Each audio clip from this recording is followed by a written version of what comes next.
There are places in the jungle where maps don't show and where people never return. We slept next to one of them. The Oregon coast has always been a place that felt both alive and indifferent. The tide slaps against the rocks as though it's working through an argument, and the wind carries sand in sharp little knives that sting when it gets under your glasses. I came here under the guise of work, marine biology, a short contract focused on measuring shorebird activity in tidal pools. My assignment was straightforward. Tag gull populations, log their patterns of movement, and make comparisons with past surveys. Simple enough. A lonely job, yes, but quiet. The kind of quiet that lulls you into thinking the world beyond the cliffs doesn't exist. I parked my old Volkswagen camper near an abandoned RV lot north of Florence. The place looked half swallowed by dune grass, rusted hookups sprouting like skeletons from the sand. The power lines were long dead, the place condemned after years of erosion, but it gave me proximity to the field site and somewhere to sleep out of the rain. From there, I could walk the shoreline, take samples, and observe. At first, the setting was just what I needed. Open sky, salt air, that endless rhythm of waves that promised routine. But the coast has its own kind of gravity. If you listen long enough, it presses inward, and routine becomes repetition. Repetition becomes echo. Out here, you can hear yourself think too loudly, and if you're not careful, you might hear yourself think when you're not thinking at all. The first week passed without incident. My work kept me busy, collecting molted feathers, marking nests, jotting notes about gull density. I'd stand with binoculars trained on the breakers, noting how groups of gulls wheeled against the pale horizon like paper scraps in the wind. My biggest nuisance was the cold, wet salt in my clothes that never fully dried, clammy sleeping bags, the perpetual smell of fish clinging to everything. The gulls themselves weren't unusual. They barked and screeched, fought over scraps of kelp or crab shells, pestered me when I got too close to their nests. But it was on the 9th day that I heard it. Not the gulls, not the wind, something stranger. I was bent over a tide pool measuring temperature with a probe when the chorus shifted. The gulls around me went silent all at once, as though a switch had been flipped. Then a single cry split the air, long, guttural, almost human. It startled me upright, but when I looked, they were only birds, perched in their usual scattered way along the rocks. I should have dismissed it, should have told myself gulls make odd noises sometimes. But I swear on everything I've ever studied, it wasn't random. The sound carried a shape, a cadence, my cadence. It had said my name. The mind resists patterns like that. For hours afterward, I explained it away. Fatigue, too much time alone, the sea's natural rhythm confusing me. But the next morning, when I sat drinking bitter coffee on the step of my van, they gathered again, not in scattered perches this time. A flock of maybe 50 gulls settled in the sand around me, forming a rough half circle facing the van. Their wings folded neatly, heads cocked at unnatural angles. And then, together, perfectly together, they began. The sound wasn't their usual cacophony. It was a layered, hollow imitation, the tonality of human words scraped raw through throats not made to shape them. But I understood. Each phrase was mine, my own thoughts repeated back at me like a broken recorder. Sample notes, temperature shift, check salinity. Coffee's too bitter, I need to go into town next week. Every word I'd thought that morning poured back at me from 100 beaks moving in eerie unison. I remember dropping the mug. I remember the hot splash on my legs and the way I couldn't move because every instinct screamed that to stand up was to break some invisible bargain. I sat frozen until the gulls, just as abruptly as they'd begun, launched into the air. The wind filled with feathers and wings, the voices gone, replaced by ordinary squawks, and then the silence returned. Heavier than before. I should have left. Any rational person would have packed the van and driven east, back toward cell service, back toward people who could anchor me. But the rational part of me, the scientist, clung to another explanation. Gulls mimic. They can echo tones, steal sounds like crows and ravens do. Maybe I'd projected. Maybe isolation made me weave my thoughts into their calls. So I stayed, but the gulls stayed too. Each day they grew bolder, their gatherings more intentional. They followed me down the beach, keeping a perfect distance. I'd turn suddenly, expecting them to scatter, but they stood firm, watching. When I climbed the headland to log nest counts, they lined the ridge ahead of me, already waiting as though they'd known my route. And always, their voices carried fragments of my thoughts. First my words from that morning, then older ones, things I'd said the night before while half asleep in my van. The worst was the third night after it began. I woke to the sound of wings slapping against metal. The van rocked gently, as though something circled it. When I pressed my face to the window, I saw them perched on the roof rack, dozens of them, their black eyes catching the weak moonlight. And in unison, muffled through steel, I heard, "Don't open the door, don't open the door, don't open the door." My own voice, my own panic. I hadn't spoken it out loud, but I had thought it, clear as day. Out here, without witnesses, memory bends. I kept asking myself, was it them repeating me, or me anticipating them? The divide blurred. When I tried to write in my logbook, I could hardly focus because every time I set pen to paper, the gulls outside would squawk the words before I finished. Salinity at .03. Air temp 42. It was like they were inside my skull, one step ahead, erasing the line between thought and echo. Sleep became impossible. I heard them even when they weren't near. Inside the rush of the surf, inside the hiss of the propane stove, inside the rattle of sand against the van windows. Their chorus filled every silence. My head was no longer private. And then one evening, as dusk spread purple across the water, the flock parted just enough for a shape to emerge. A single gull, larger than the rest, its feathers almost silver, stepped forward. It didn't screech, didn't mimic. It just stared. And then, in a voice smoother than the others, less broken, more deliberate, it said, "Stay."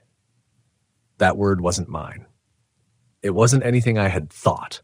And in that moment, the bottom dropped out of whatever explanations I'd been clinging to. The word hung there between us, between me and a bird not built for sentences. And I felt something I hadn't allowed since I started fieldwork alone. I felt watched by a mind that wasn't mine. The larger gull, glaucous-winged, pale mantle like fog spread thin over steel, blinked once and cocked its head as if the single word had been a measurement taken, a data point recorded. Then the rest rose in a shiver of wings, and the moment broke, and I was left with the rattling zipper of my jacket and the taste of cold metal at the back of my tongue. I packed up early, hands clumsy in the damp. I told myself I was shifting to a different section of beach to get fresh counts, but I left because stay had weight to it. It carried a tone I knew from crowded rooms and grant interviews, the tone of someone with authority telling you you're not done. I walked south along the skirt of wet sand where the waves breathed in and out, kept my stride just ahead of the foamy edge, and resisted the urge to keep looking back. The flock followed at a distance, maintaining that uncanny half-circle formation, their white bodies bright against the basalt and kelp. I did the things I was here to do. I noted nest positions with orange flagging tape.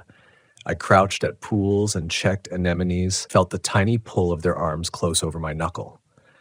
I clipped a barcoded band around a juvenile's leg while the parent performed a bluff charge from 10 feet out, wings extended, beak open. Normal. All normal. But the normal had hairline cracks I kept stepping into. When I held the handheld VHF to check the marine weather broadcast, the NOAA voice cut out mid-sentence and a thin, chorused whisper filled the gap. Small craft advisory, stay. The radio hissed and clicked and then returned like nothing had happened. Barometric pressure rolling back into my ear. Later, when the sun burned through for a stingy 10 minutes and took the edge off my shivering, I felt the warmth vanish as if drawn downward through the sand.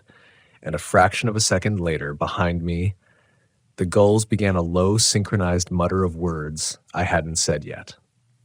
I caught the next thought before it completed. Like snagging a sleeve on a nail, they went quiet before I could test them again. It felt like the beach and my skull were sharing a line, and something at the other end had the switchboard diagram. A biologist is supposed to design controls. I needed a variable they couldn't anticipate. I took out my write in the rain and wrote a string of numbers big and blocky across a page, 23 digits pulled out of nothing, and kept my mind as blank as I could while I wrote them. The gulls were silent. The silver one was nowhere.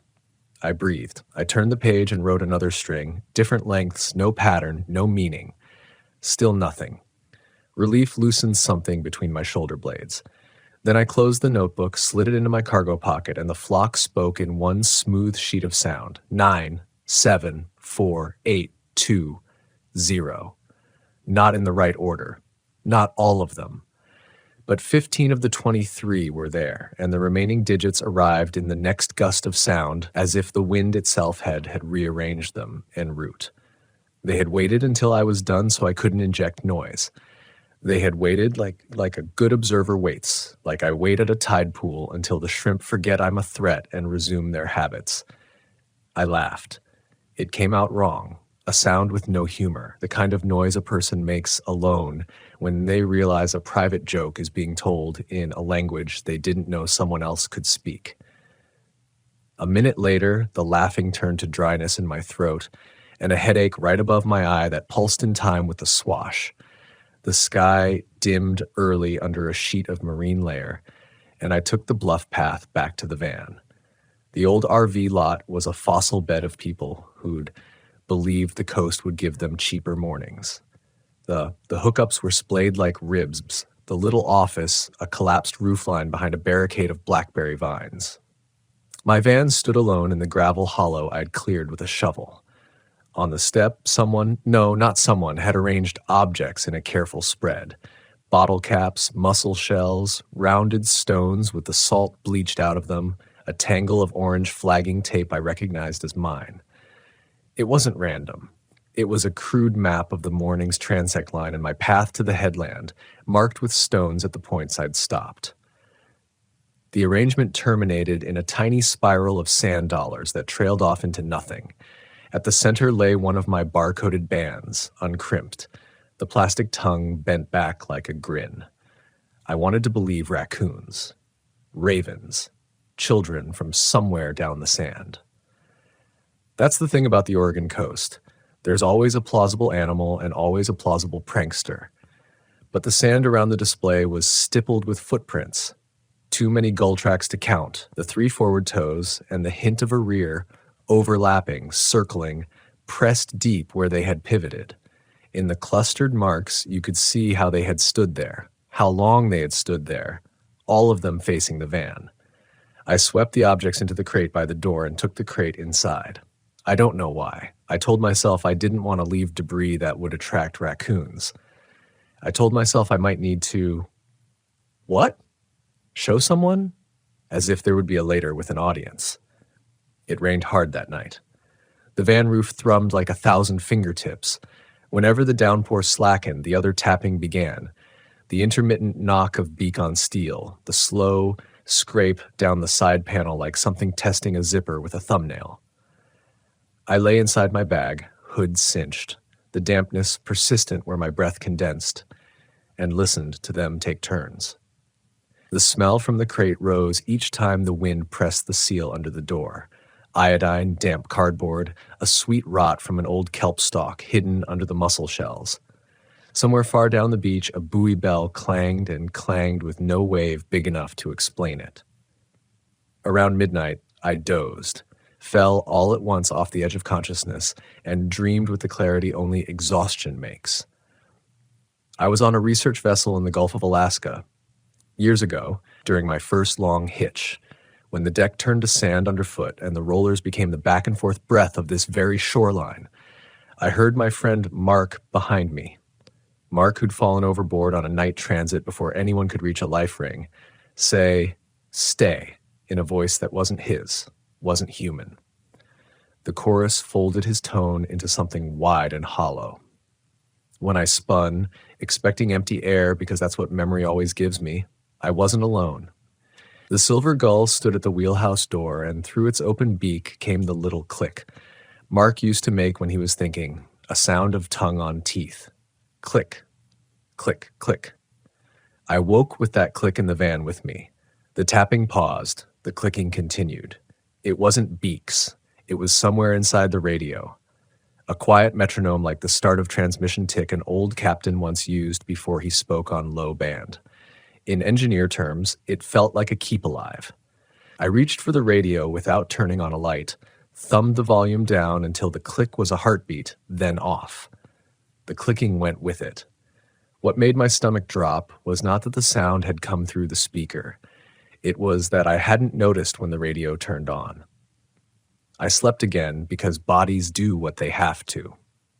In the gray before dawn, the knocking returned and a new noise joined it, a soft shuffling like paper sliding under a door.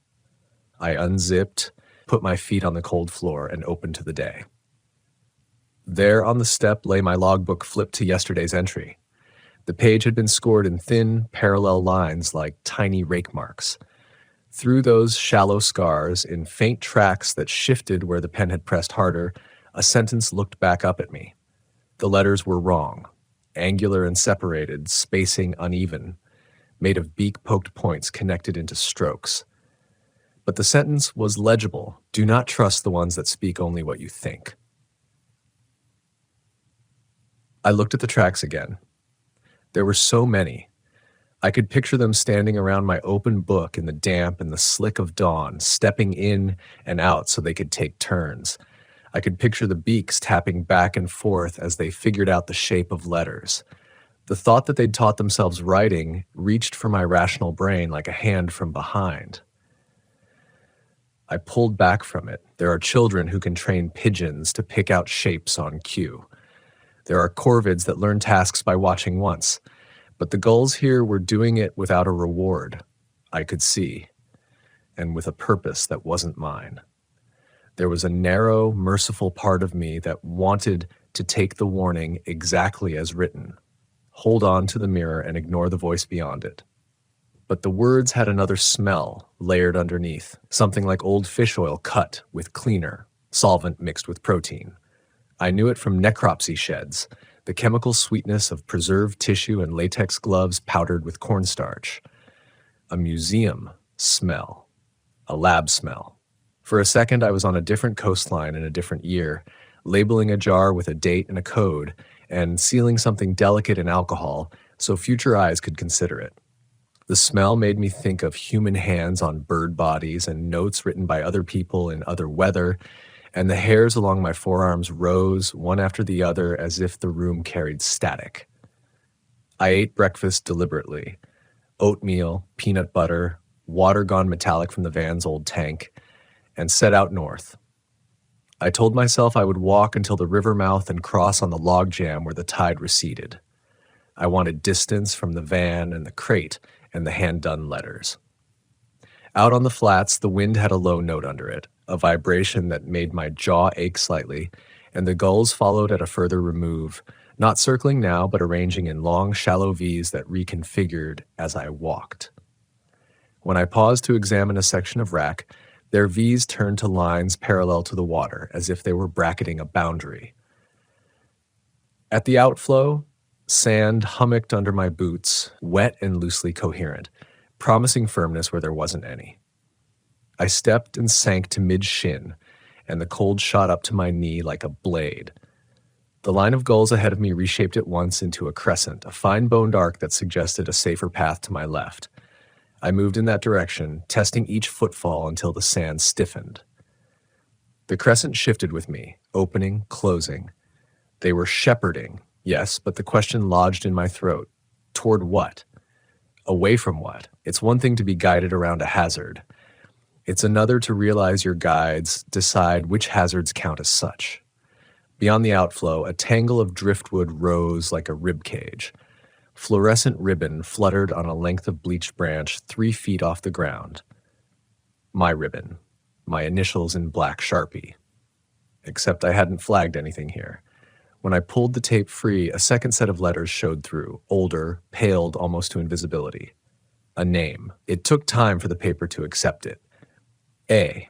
Espinoza, USFWS, a date 5 years past.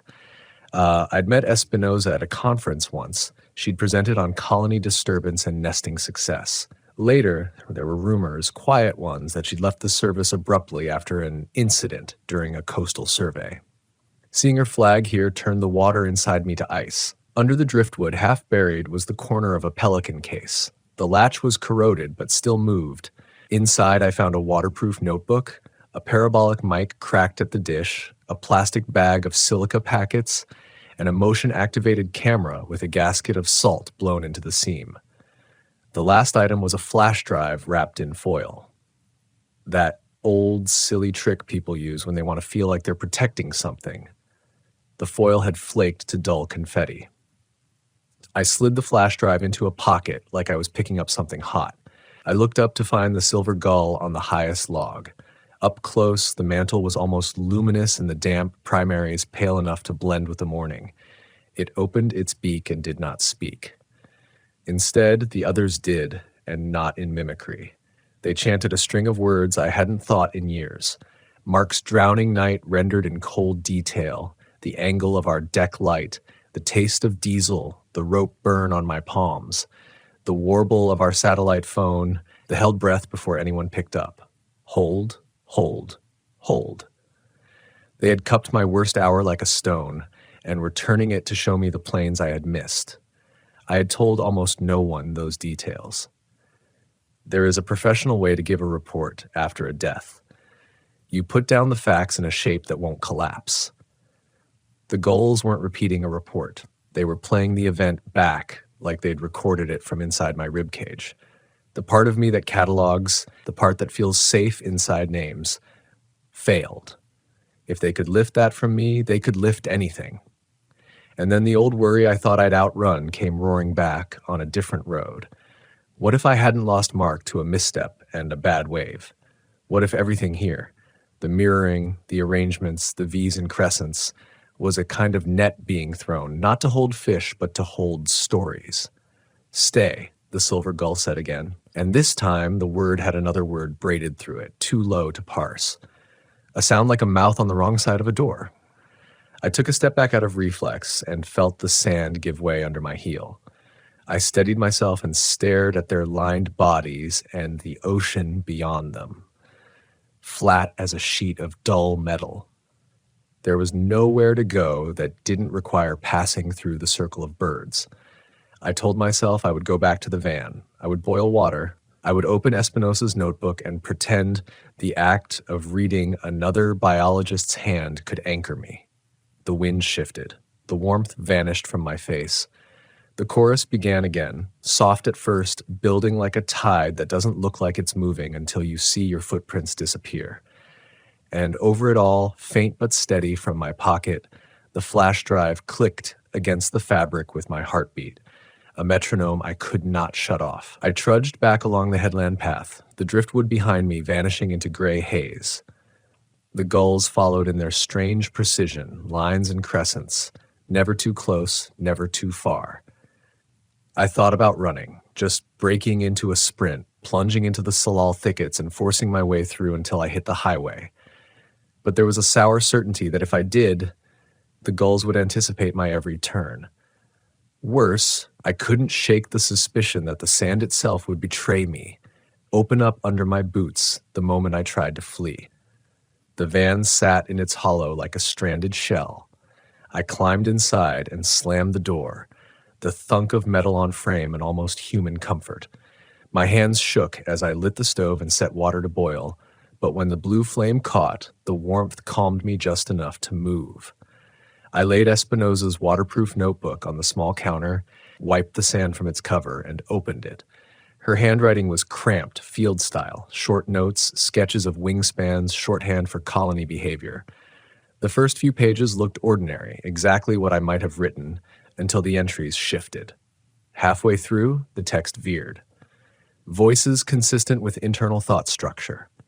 Flock repeats experimental cues before given. Silver morph present at each site, possible focal specimen. There were diagrams too. Circles representing flocks, lines showing sound patterns that converged on a central point. In one margin, underlined 3 times, she'd written, "They don't mimic, they harvest." The next page was smeared as though wet hands had fumbled it. The writing scrawled downhill. "Danger is not the words, they can make you doubt your own mind. Danger is the ones who don't speak." I froze. My own warning, written this morning by Beak Scratch, echoed in hers. Except she had gone further. She had underlined "don't" until the paper nearly tore. I turned the page and felt the van tilt in my perception. There was a sketch of a human silhouette, stick figure crude, but surrounded by dozens of gull outlines. From each gull, arrows pointed toward the figure's head. Below, one final line: "They leave nothing untouched, not thought, not memory, not self." The kettle shrieked, and I jumped hard enough to spill my mug. The boiling water hissed down the counter onto the floor, steaming against cold steel. Outside, the gulls erupted in a sound that wasn't their usual shriek. It was laughter, jagged and uncanny, dozens of human chuckles spliced together. I crawled to the window and lifted the shade. The half circle was there again, every bird facing the van, and at the center, the silver gull. It tilted its head, eyes like black oil, and opened its beak. "Mark." The word tore through me. My knees went weak. That wasn't Thought Harvest anymore. That was a name I hadn't spoken since the Gulf, since the rope burned my palms. "Mark, Mark, Mark." The chorus took it up, their calls warping into that name until the whole beach pulsed with it, like a funeral chant made out of my grief. I slammed the shade down and pressed my palms to my ears, but it didn't stop. The sound burrowed inside, echoing against my teeth. I don't know how long it went on. Minutes. Hours. I only know it ended as suddenly as it began, and when I looked again, the beach was empty. I don't remember deciding to plug in the flash drive. I only remember the laptop screen glowing in the dim van, the file tree opening like an invitation, folders labeled with dates, each one containing audio files. I clicked the most recent. Static, then faint surf, then voices, human voices. But not quite. Sample notes, salinity check, coffee's too bitter. My voice. Every recording was filled with words pulled from someone's mind. Not just mine, different cadences, different tones, all stitched into chorus by gull throats. I scrolled further back and found one dated 5 years ago. I clicked. A woman's voice whispered, "Do not trust the ones that speak only what you think." Espinosa. I shut the laptop, my breath coming in gasps. The van felt too small, the air too heavy. I opened the door and stepped out onto the sand. The night was cold, the moon diffused through fog. The beach stretched empty in both directions. For the first time in days, no gulls waited for me, but the silence was worse. I walked toward the tide line, the hiss of waves the only sound. The sand was soft underfoot, pocked with thousands of bird prints that blurred together into an indecipherable script. My head swam, thoughts colliding like waves. If they harvested memory, how much of me was already gone? If they could replay Mark's last night, what else did they own that I no longer did? The surf foamed around my boots. I tilted my head back and screamed into the fog, a sound more animal than human. And then, answer. Not gulls, not wind. A sound deep, guttural, vibrating through the sand itself, a sound like the sea exhaling through 100 throats. The fog thickened, and in it, shadows stirred, not wings. Shapes larger, bent, indistinct, moving along the waterline. For a breath I thought they were people, dozens of them, walking together. Then the fog shifted and they were gone, leaving only the crash of waves. I staggered back toward the van. The gulls were waiting again, lined neatly in the lot, every head turned toward me. The silver one perched on my roof, feathers slicked by fog, staring down with the patience of something that did not measure time as I did. Stay. The word dropped like a stone into my chest. I wanted to run. I wanted to flee inland, climb the ridge, find the road. But something heavier pressed down, the knowledge that running would not matter. They'd follow. They'd always follow. So I stood there, shivering in the fog, the salt air burning my throat, while 100 gulls whispered pieces of my own mind back to me. And in the pauses between their words, I began to hear something else. New phrases, fragments that weren't mine at all. Sentences half-formed, thoughts not yet thought, waiting for me to claim them. I don't know what happened after that. My memory fractures, blank gaps where I know time passed but can't tell how much. Sometimes I think I left that coast, drove east, rejoined the world of service bars and crowded stores. Other times I think I never moved at all, that I'm still standing in that fog, listening, letting them speak me into being. I only know this. Years later, in a city far from the water, I'll sometimes wake in the night to the sound of gulls. Not many, just 2 or 3 perched outside the window, their wings tucked, their eyes reflecting faint streetlight. They don't shriek, they don't move, they just open their beaks and say my name. And worse, sometimes they say words I haven't thought yet, words I don't want to think, but once spoken I can't help but claim them. The whittled dolls hung from branches. I still remember the first time I saw them. The dolls, tiny, crude things, whittled from pale wood, strung from tree branches with frayed bits of twine, their hollow eyes seeming to follow me as I walked past. They swung gently in the breeze, not violently, not enough to suggest a prank, but with a rhythm that felt almost intentional, like they had been waiting for me to arrive. I wasn't drunk, and I wasn't dreaming. I was alone, and I was sober, and it was real. I had taken the RV out that week because I needed to get away from people. Sometimes life in town presses too close. Neighbors, bills, deadlines, little voices telling you what you should be doing. Out there on the edge of Tennessee's Smoky Mountains, I thought I'd be free of all that. It wasn't even an official campground, just one of those half-forgotten Forest Service sites where the gravel was cracked and moss crept through the edges.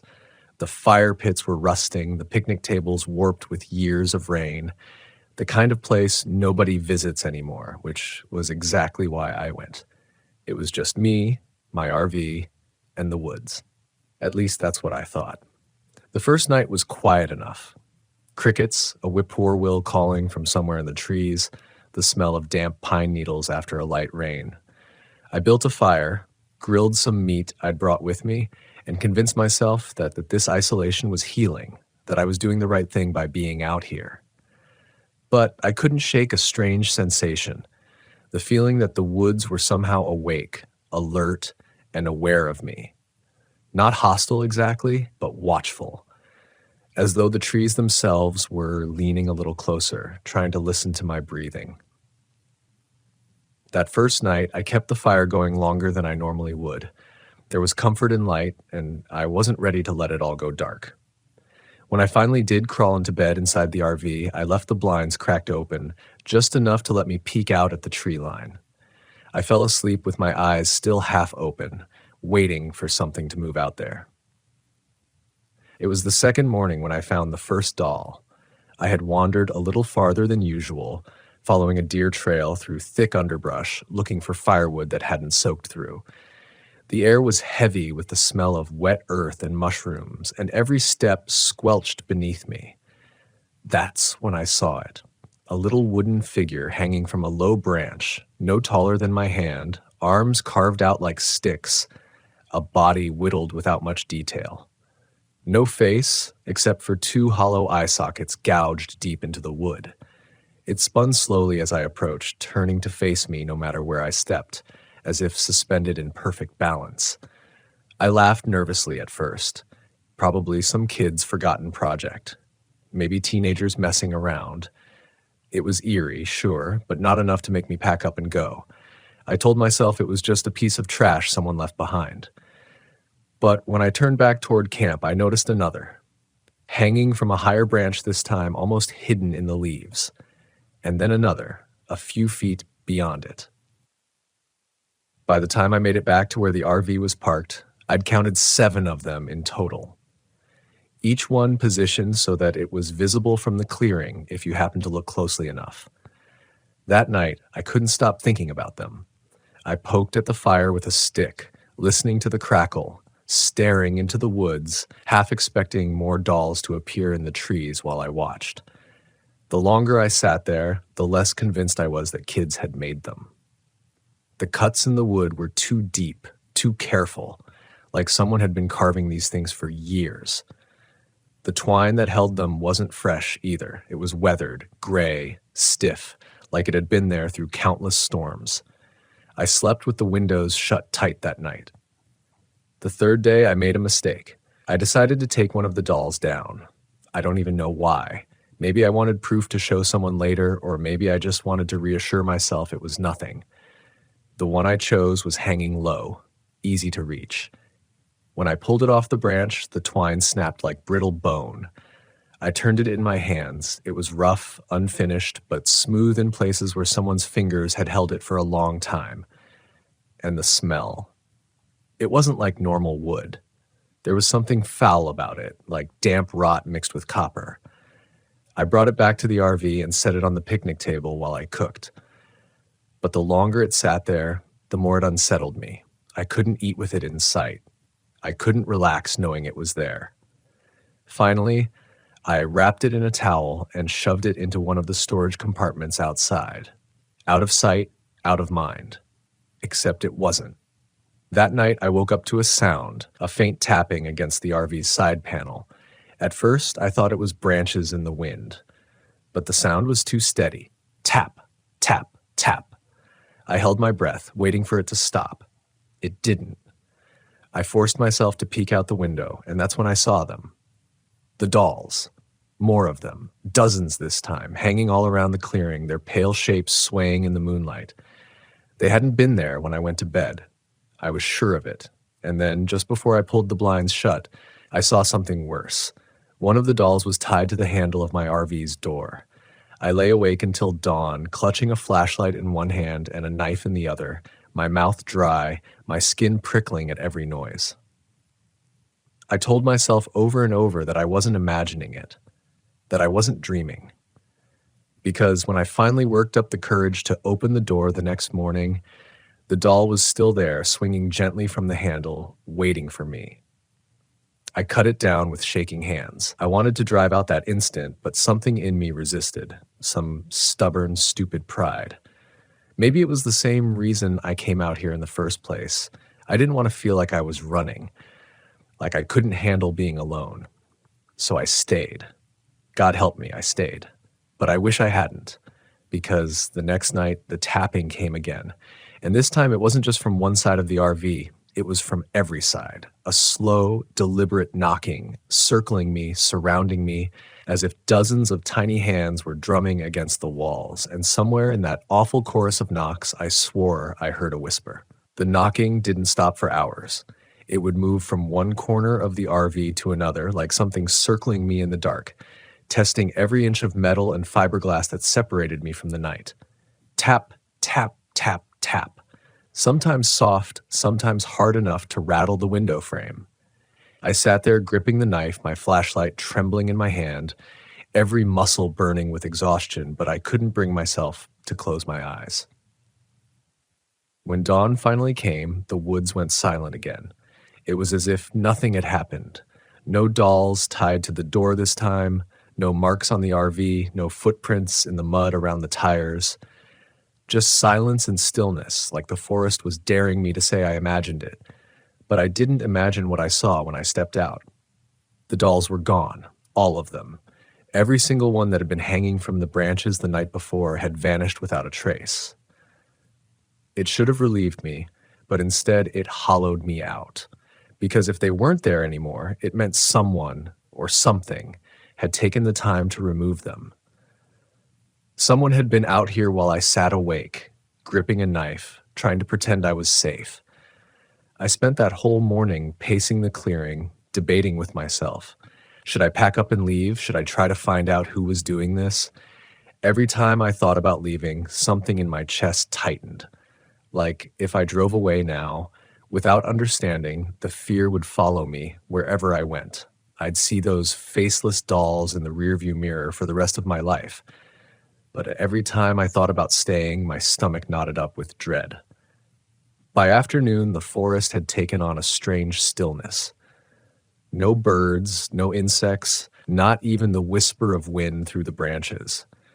I kept telling myself I was being paranoid, that maybe a storm was coming and the animals had gone quiet.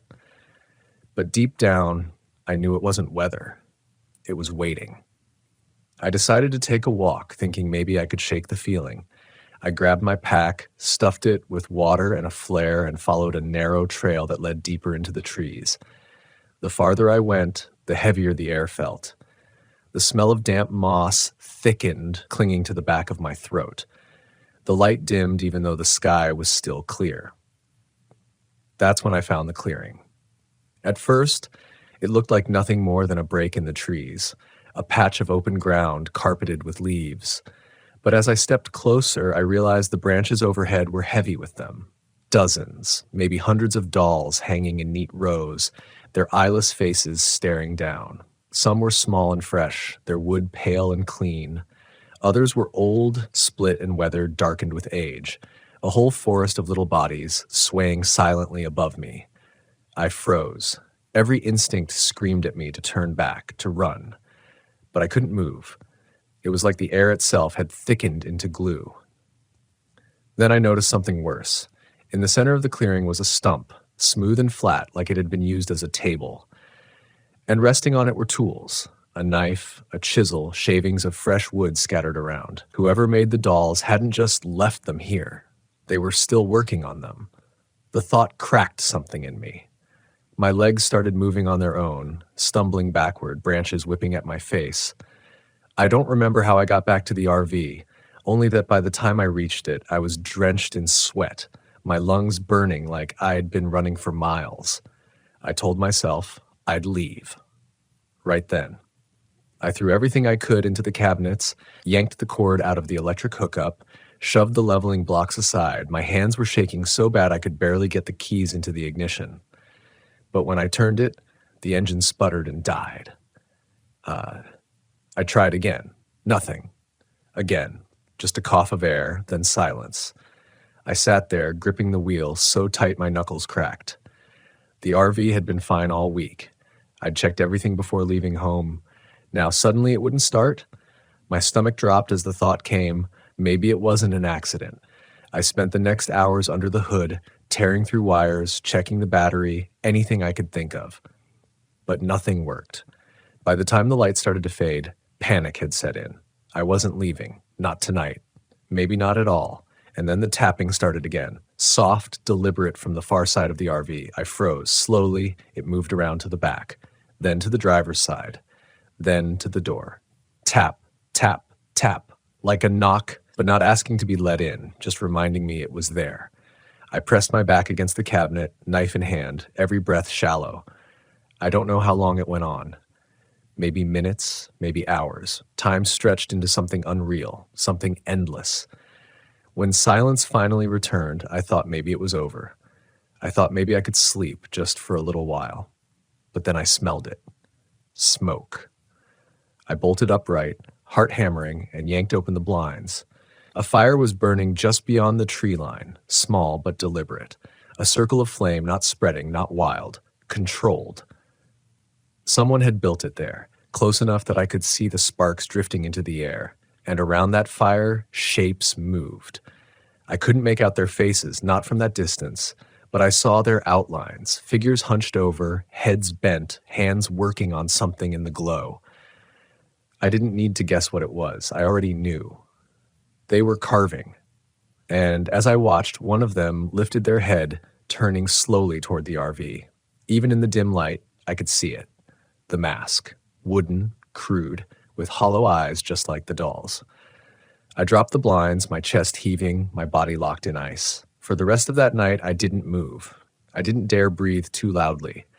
Every few minutes, I'd hear faint footsteps crunching through the leaves, circling. Once something scraped across the side of the RV, slow and drawn out, like fingernails dragging on metal. And then, right before dawn, I heard it, a whisper. Low, muffled, but clear enough to chill me to the bone. Stay. I don't know if I actually slept or just blacked out from exhaustion, but when the gray light of morning seeped through the curtains, I felt like I'd been scraped raw from the inside out. Every muscle in my body was stiff, every nerve frayed. I half expected to look out the window and see them still standing there by the fire, their wooden masks tilted toward me. But the clearing was empty. The fire was gone. The ground where it had burned was blackened and still smoking, but there was no trace of movement, no footprints, no tools, nothing.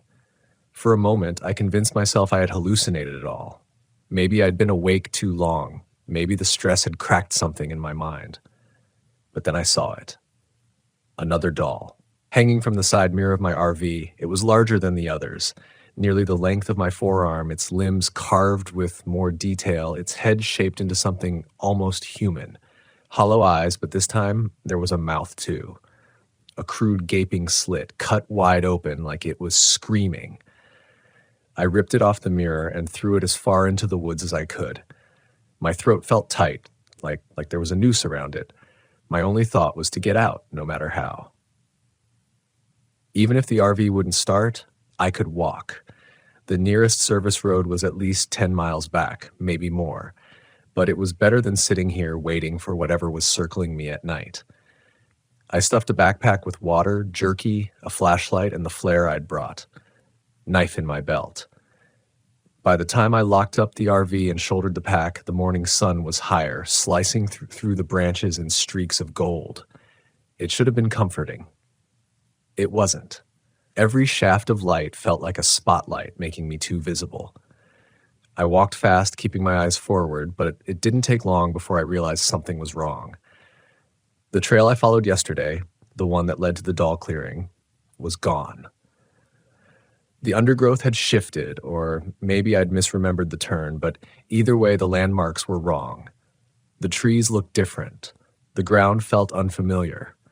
I tried to backtrack, but the path behind me didn't look the same either. The woods were rearranging themselves, or maybe I was losing my bearings completely. My pulse climbed. Every direction I turned looked like more of the same.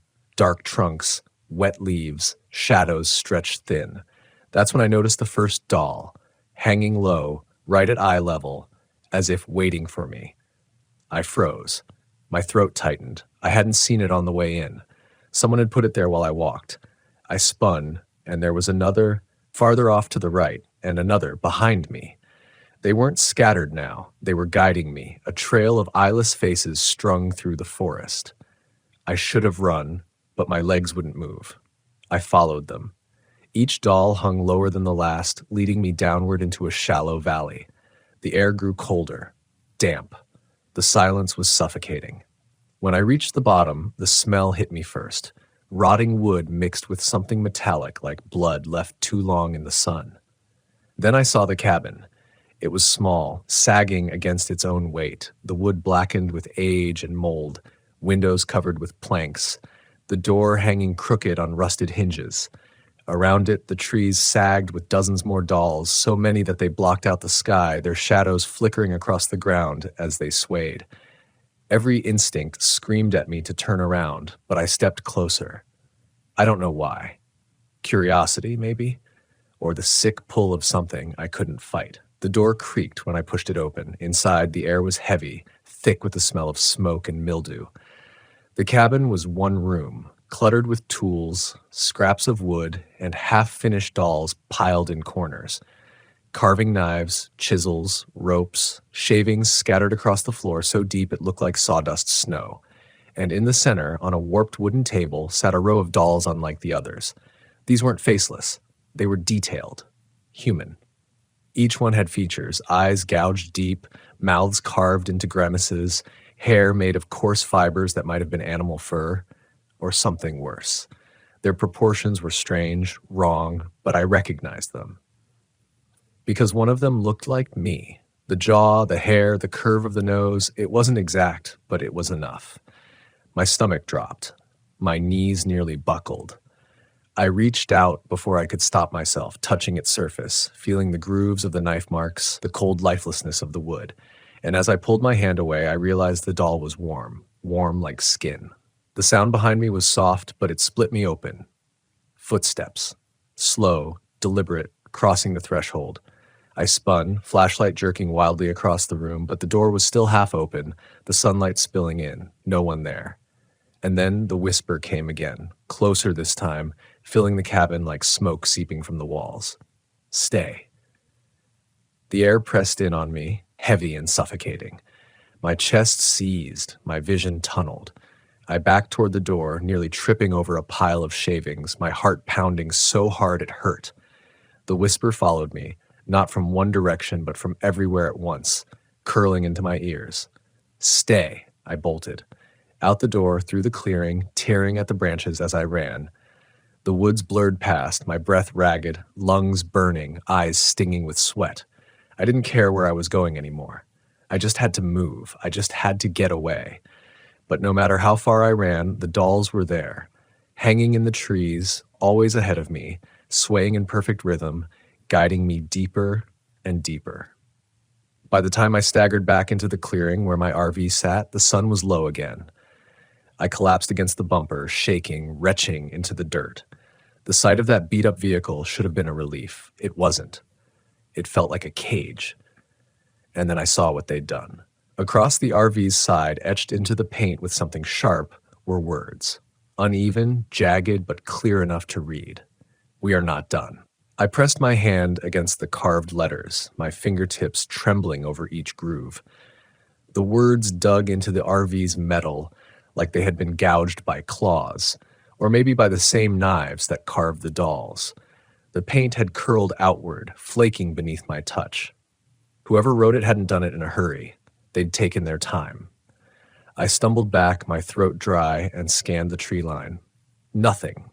The woods stood still, silent as a photograph, but I couldn't shake the image of hands, human or not, scraping those words into my RV while I was inside that cabin. I hadn't heard them. I hadn't seen them. But they'd been here. Night was coming fast, and I knew I couldn't let it catch me outside. I climbed back into the RV, slamming the locks shut, pulling the blinds tight. I sat at the table, knife laid flat in front of me, flashlight and flare within reach. My heart refused to settle. Every breath felt stolen, borrowed against something inevitable. As the last traces of daylight slipped away, the tapping returned. It started soft, like raindrops on the roof, then grew louder, deliberate. One knock, then another, circling again, moving from side to side. The rhythm was slower this time, more patient, like whoever, or whatever, was out there had all the time in the world. I pressed my palms to my ears, rocking back and forth, whispering to myself, "It's not real, it's not real, it's not real." But no matter how hard I tried to shut it out, the sound crawled through the walls into my bones. And then something new, a creak, the kind of sound metal makes when it bears weight. My stomach dropped. Slowly, with a cold terror sinking into my skin, I realized it wasn't just tapping anymore. Something was climbing onto the RV. The roof groaned under the weight, a slow, deliberate step, then another. Each one shook dust loose from the cabinets. My eyes darted upward, my body locked tight, breath caught in my throat. The steps moved toward the center of the roof, directly above me. I gripped the knife so hard the handle dug into my palm. I wanted to scream, to run, but there was nowhere to go. The footsteps stopped. For a moment, silence swallowed everything. Then a knock came. From directly above. I couldn't move, couldn't breathe. Another knock, and then another, faster this time, until it became a pounding, a frenzy of fists, or maybe wood slamming against the roof. The whole RV shook. Cabinets rattled, dishes clattered in their drawers. I dropped to the floor, covering my head, whispering prayers I hadn't spoken since childhood. And then, just as suddenly as it began, it stopped. I stayed curled on the floor for what felt like hours, too terrified to lift my head. When I finally dared to peek through the blinds, the clearing outside was empty. The dolls weren't swaying anymore. The trees stood still. But on the windshield, stuck with a strip of twine, was another doll. This one carved with arms stretched wide, legs bent at sharp angles as if it were clinging. Its hollow eyes stared straight into the RV. I tore it down and threw it across the clearing, but it didn't matter. The message was clear. They could get to me whenever they wanted. I don't remember sleeping, but at some point exhaustion must have dragged me under. When I woke, the light outside was thin and gray, fog coiling through the trees. I forced myself to step outside, my body weak, my mind ragged. The words scratched into the side of the RV gleamed wet with dew, a reminder that none of it had been a dream. I told myself again that I had to leave on foot. I didn't care if I wandered in circles, didn't care if I collapsed from exhaustion. Anything was better than staying here another night. But when I rounded the back of the RV, my knees buckled. They'd left something for me. A row of dolls propped carefully against the bumper, all facing outward like little sentries. And in the center, larger than the rest, was the doll I'd seen in the cabin, the one carved to look like me. It was sitting upright, its hollow eyes pointed directly at the door, its gaping mouth stretched open in silent scream. My chest seized. I staggered backward, bile rising in my throat. They weren't just toying with me. They were telling me something, showing me what was coming. The whispers slipped through the fog then, so soft I almost thought it was in my head. Stay. I spun, knife out, flashlight beams slicing through the mist. Nothing. Just trees, endless and gray, my own breath shuddering in the cold air. I couldn't take it anymore. My body was shaking, my mind unraveling. I backed into the RV and locked the door, sliding to the floor, pulling my knees to my chest. I wanted to scream, to run until my legs gave out, to wake up in my own bed and laugh at how stupid it had all been. But the woods weren't letting me go. That night, I didn't bother with the blinds. I sat by the window, knife in hand, waiting. The tapping came again, but softer, slower, almost gentle, like a lullaby. And this time, I thought I heard more than one source. Not just one pair of hands, but many, surrounding me. I pressed my face to the glass, trying to see. And then I did. Figures, moving between the trees, slow, deliberate, swaying in rhythm with the dolls. Their bodies wrapped in something dark, their heads masked in wood. Carved faces, hollow eyes, crude mouths. They moved in circles, their footsteps crunching in perfect unison, round and round the clearing. I counted at least 7, maybe more. My heart slammed against my ribs. My breath fogged the glass, and then, as if they'd heard it, they stopped. Every masked head turned in unison toward the RV, toward me. I dropped to the floor, trembling, holding the knife against my chest like it could keep me alive. Silence followed. Not a step, not a whisper. Just silence. Until, from outside, low and clear, came a voice that was not a whisper anymore. It was loud enough for me to hear every word. You are one of us now. The words echoed through the clearing, sharp and heavy, as if the trees themselves were repeating them back to me. You are one of us now.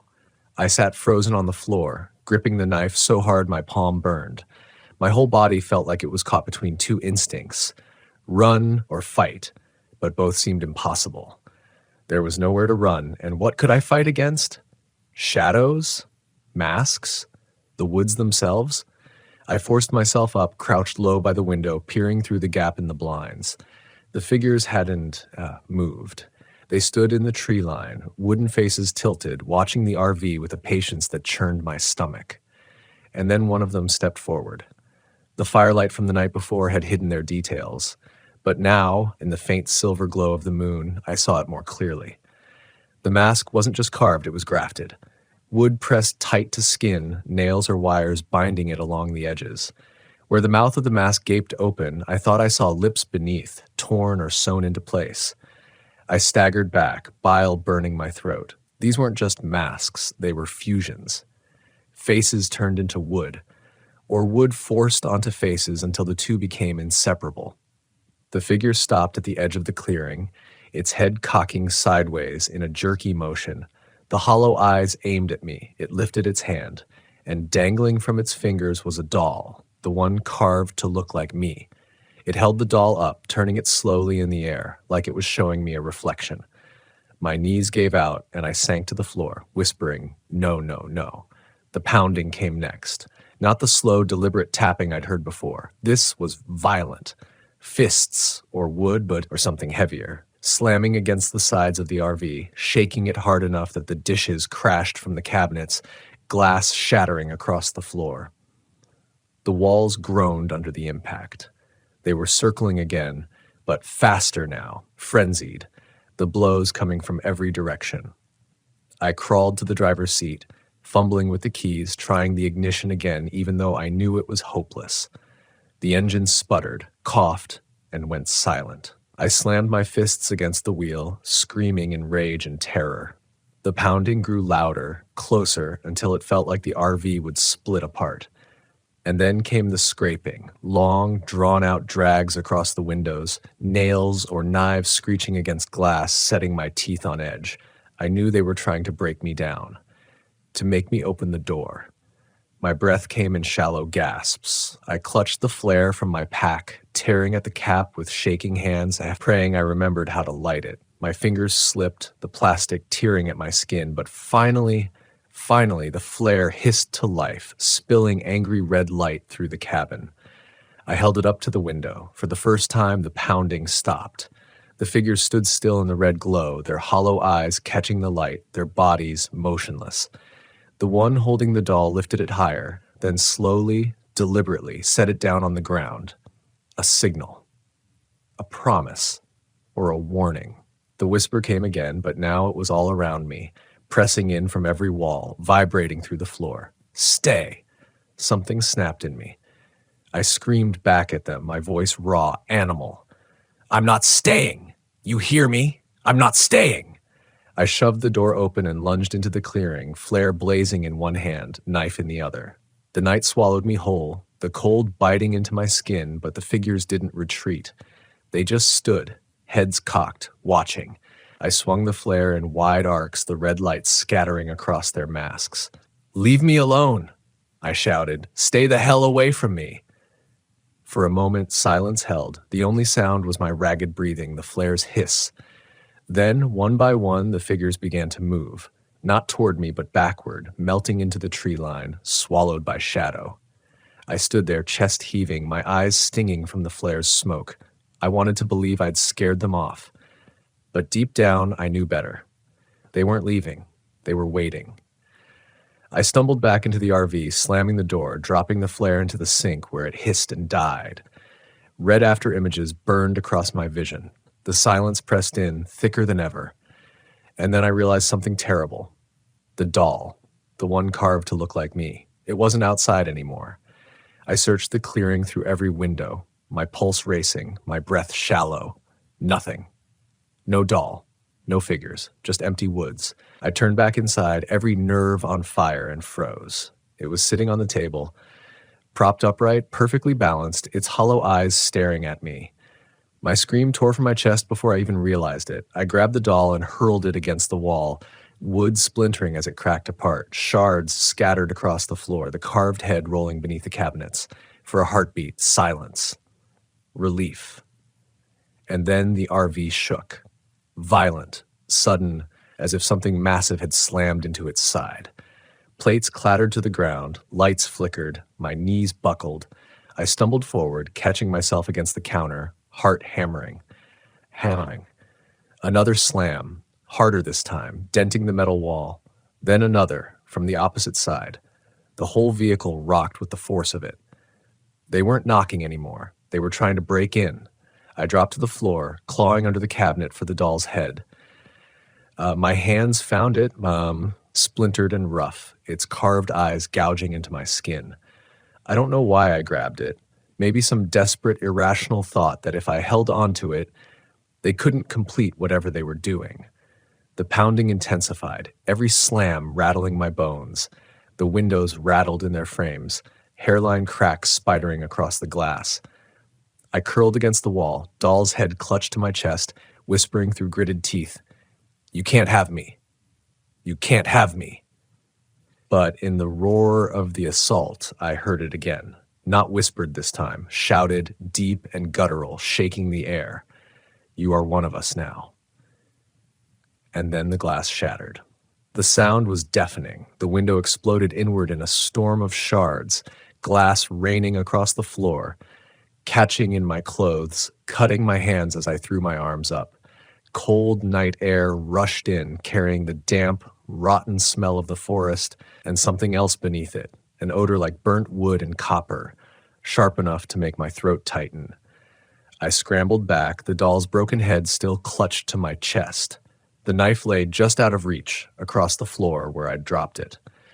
My first instinct was to grab it, but before I could move, a hand reached through the shattered window. It wasn't gloved. It wasn't human. The skin, or what was left of it, was gray and leathery, stretched too thin across bones that jutted sharp beneath the surface. Around the wrist, fibers of wood seemed to weave into flesh, growing from it, fusing with it. Fingers too long, knuckles bent at unnatural angles, nails thick and splintered. It clawed at the frame, pulling against the metal like it was trying to tear the window wider. I scrambled to the knife, glass biting into my knees, blood welling along the cuts. My fingers wrapped the handle just as another hand crashed through the second window, splinters of glass showering down. Then another, and another.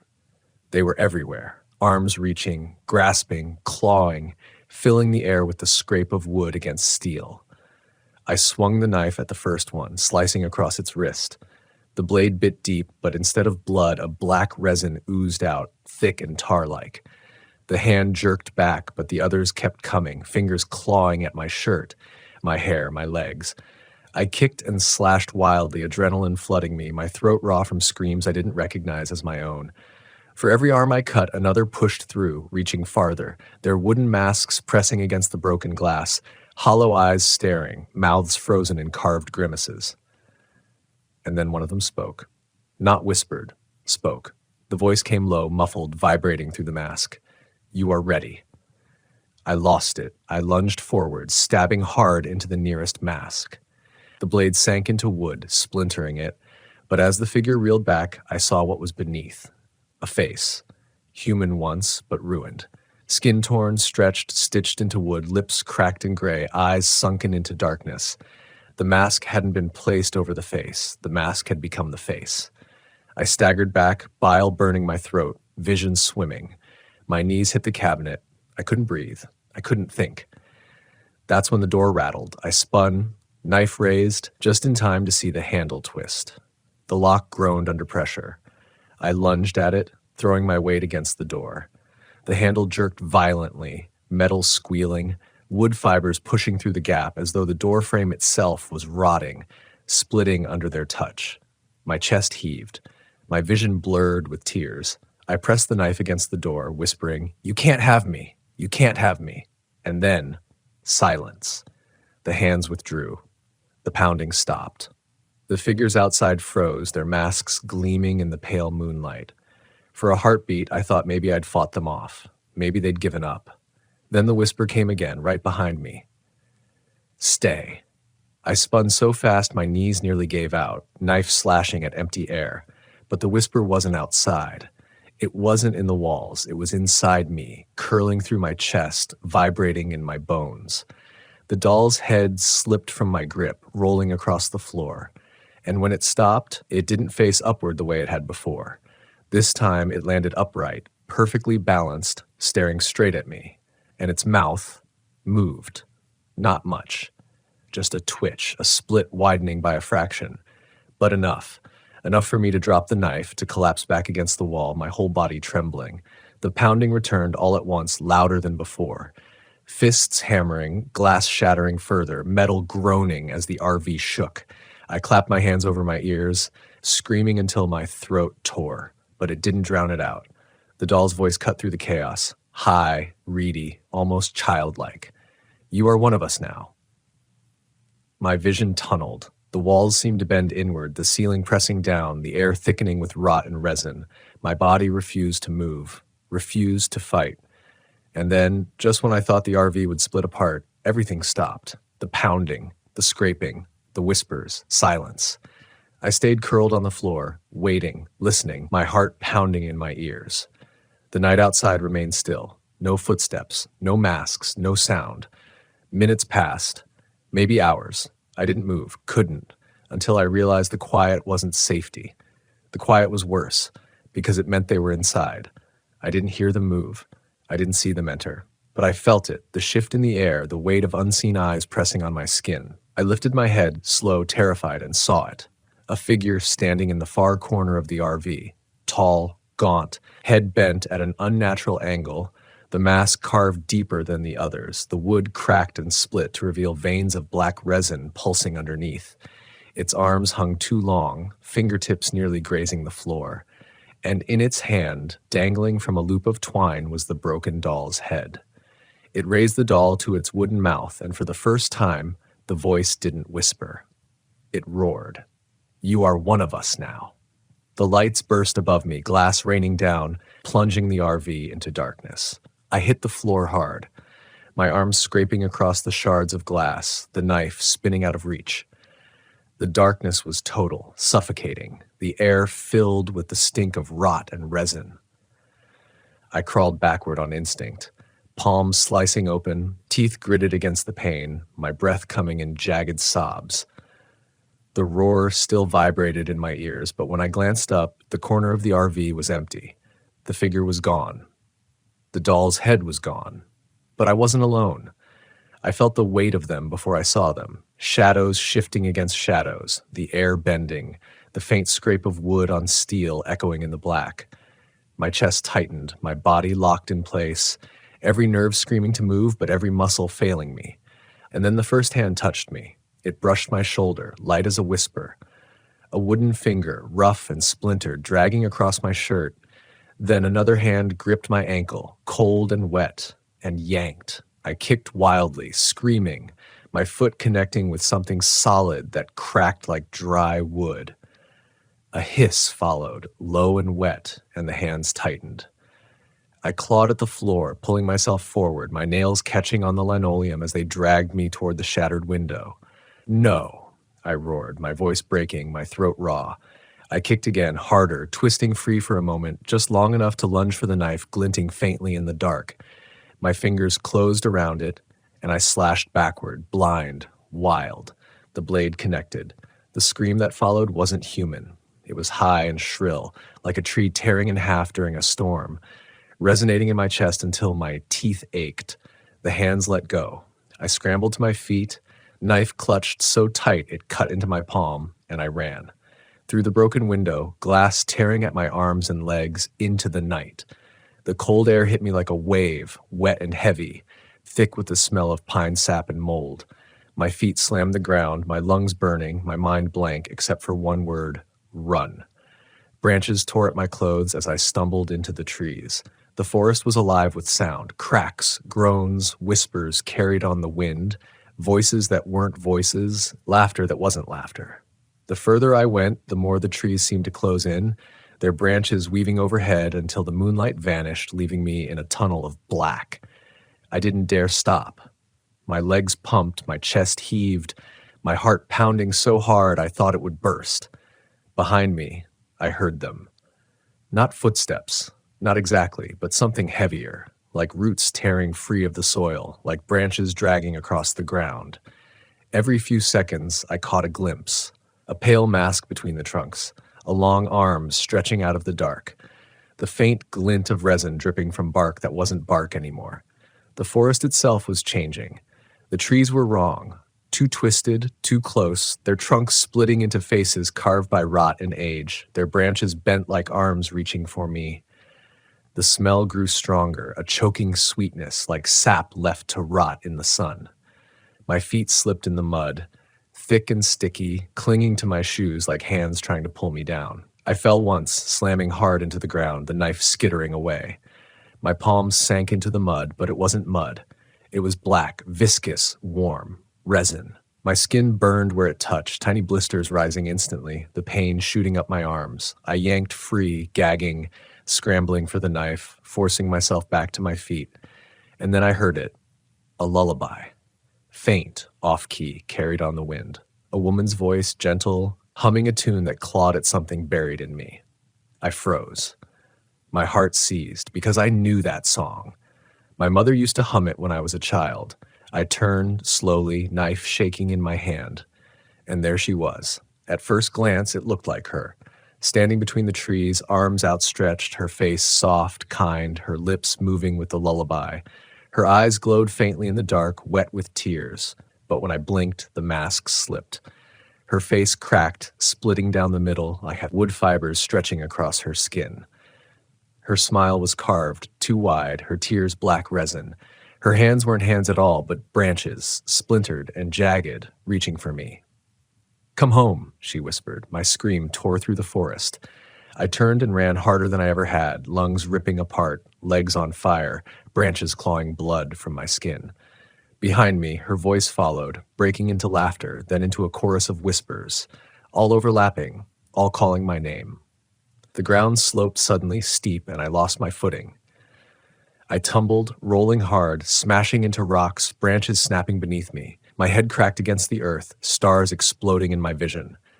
When I stopped, the world spun, my mouth filled with blood. My knife was gone. I lay there, gasping, unable to move, staring up at the trees swaying overhead. And that's when I saw them.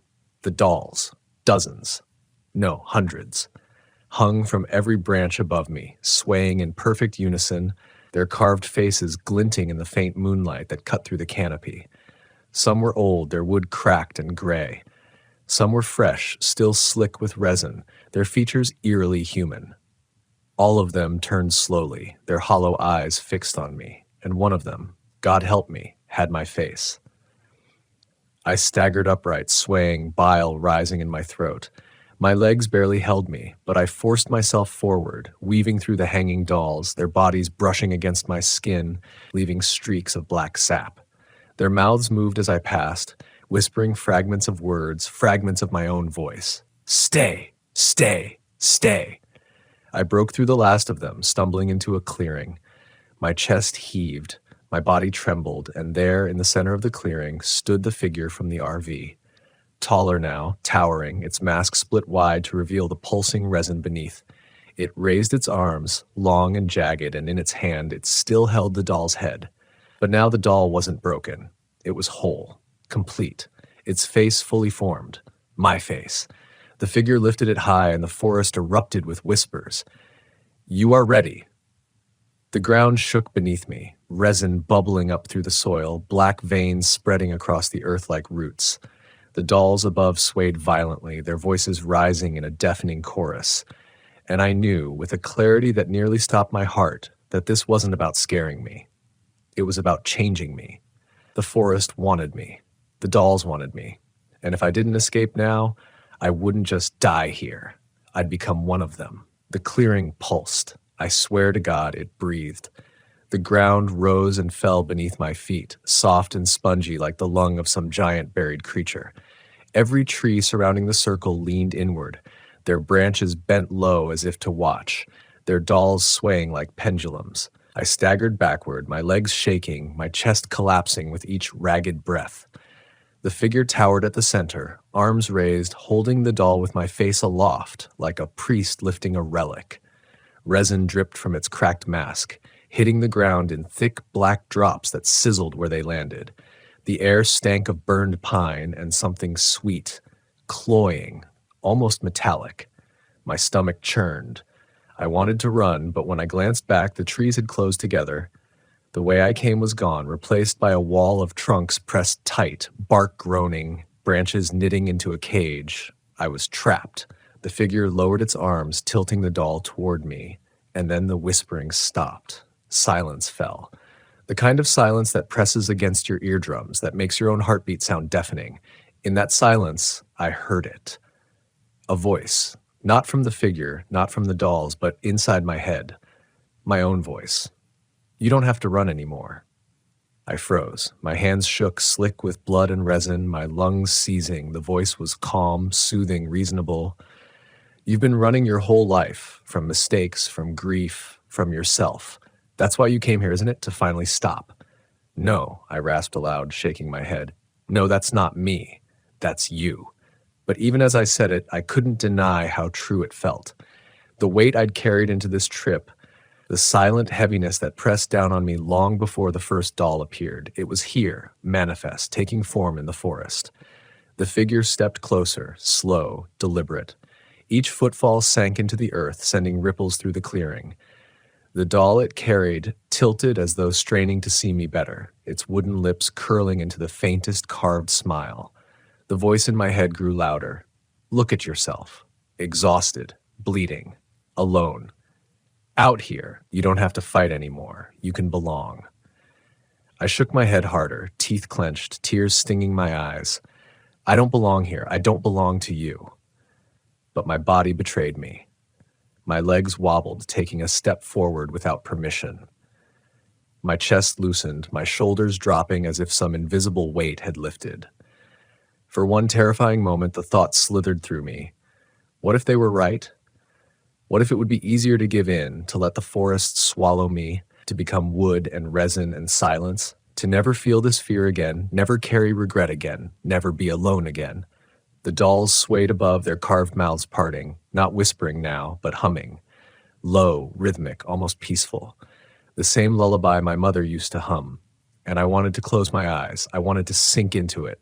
But then my foot struck something solid, hard. I looked down. Buried in the resin-soaked soil was a stone, a crude marker, half rotted, the etching nearly erased. I crouched, brushing the slime away with trembling fingers, and saw what was carved into it. He fought. Just those two words, jagged, uneven, desperate. I staggered back, the spell cracking, the lullaby faltering in my ears. The figure hissed, its mask splitting wider, resin pouring down its chest like black tears.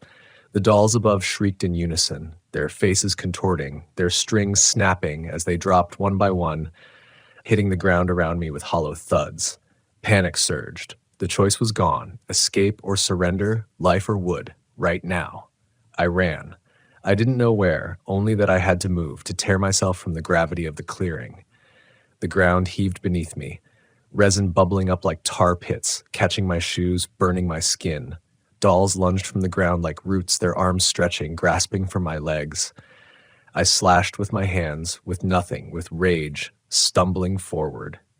The trees shifted, trunks groaning as they pulled apart, just enough to open a narrow corridor ahead.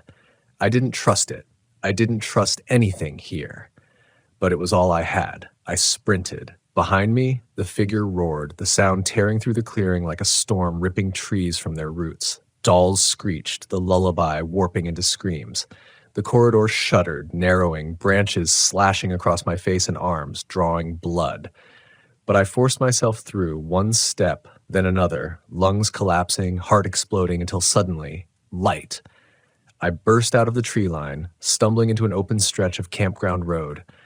Gravel crunched beneath me, moonlight spilling across the asphalt like salvation. I collapsed to my knees, gasping, tears streaming down my face. For a moment, the night was still. The forest behind me loomed, silent, the corridor sealed, as though it had never existed.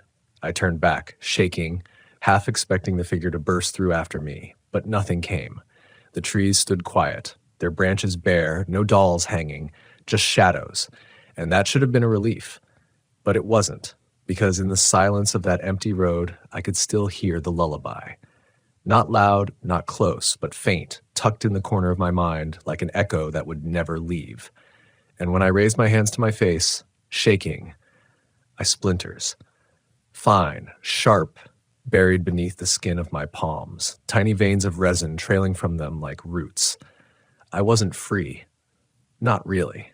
The forest had let me go, because maybe it didn't need to chase me. Maybe it had already planted itself inside me. I sat in the middle of that empty campground road, the gravel biting into my knees, the taste of iron still in my mouth. My RV was nowhere in sight. The spaces where families should have parked, where laughter and music should have carried through the night, were deserted. No campfires, no lanterns, just rows of hollow asphalt pads under a sky so still it felt staged. My chest heaved. I needed to move. Get back to the RV, start the engine, leave everything behind. Pretend none of this had ever happened. But when I tried to stand, my legs buckled. My palms pressed into the gravel, and I felt it. Wood. The tiny splinters had spread, pushing upward through my skin. My veins burned, thick with resin that wasn't blood. I clawed at my arms, scraping at the black lines spidering beneath my flesh, but it only made them spread faster. The air smelled of pine sap, strong and cloying, dripping from me. No, I whispered, shaking, rocking back and forth. It's not real. It's not real. But it was. The lullaby swelled again, curling out of the trees, gentle as a mother's hand, merciless as a noose. The sound came not from outside, but within, threading through my bones, vibrating in my teeth. I staggered down the road, Stumbling between campsites, past abandoned picnic tables and rusting grills, every step grew heavier, my joints stiffening, my breath shallow. The world tilted, colors draining, edges blurring. And then I saw it, my RV. Parked at the far end, pale in the moonlight, door wide open as though waiting for me. Relief exploded in my chest. I lurched toward it, dragging my legs, fighting the stiffness creeping through me. Almost there, I gasped. Almost. The door creaked, and someone stepped out. I froze. It was me, or something wearing me. It moved down the steps with ease, shoulders relaxed, skin smooth and unmarked. No resin, no splinters. Just me, whole, smiling faintly, like a man who'd finally found peace. I collapsed to my knees. The other me crouched in front of me, tilting its head with quiet pity. And then it spoke, not aloud, but inside my skull, the way the figure had before. You don't need to fight anymore. I'll carry it for you. The grief, the guilt, the weight. Stay here. Rest. You've done enough. I wanted to scream, to shove it away, to run. But all I could do was tremble, my body turning rigid, my breath shallow, resin dripping from my fingertips onto the gravel. The other me stood, looking back toward the RV, and for a heartbeat, I saw the truth. Inside through the open door were shelves lined with dolls, hundreds. Some hung from strings, some lay piled in heaps. All of them with faces carved in exquisite detail, faces I recognized, campers, hikers, travelers, smiling, weeping, screaming, and one shelf empty. Waiting. The other me turned back, offering its hand. I didn't take it. I couldn't move, but my body didn't need my choice anymore. My fingers twisted, curling stiff, my mouth opened in a silent groan as wood pushed through flesh, resin sealing the cracks. The lullaby grew louder, drowning everything else. The last thing I saw before my eyes hardened to glass was myself, stepping into the RV, closing the door behind him, driving away under the pale glow of the moon. And I stayed there, kneeling in the gravel, becoming still, becoming part of the campground. Another doll, another face to watch the next traveler wander in, thinking they'd found just another place to park for the night. Seattle's waterfront has always had a strange pull on me.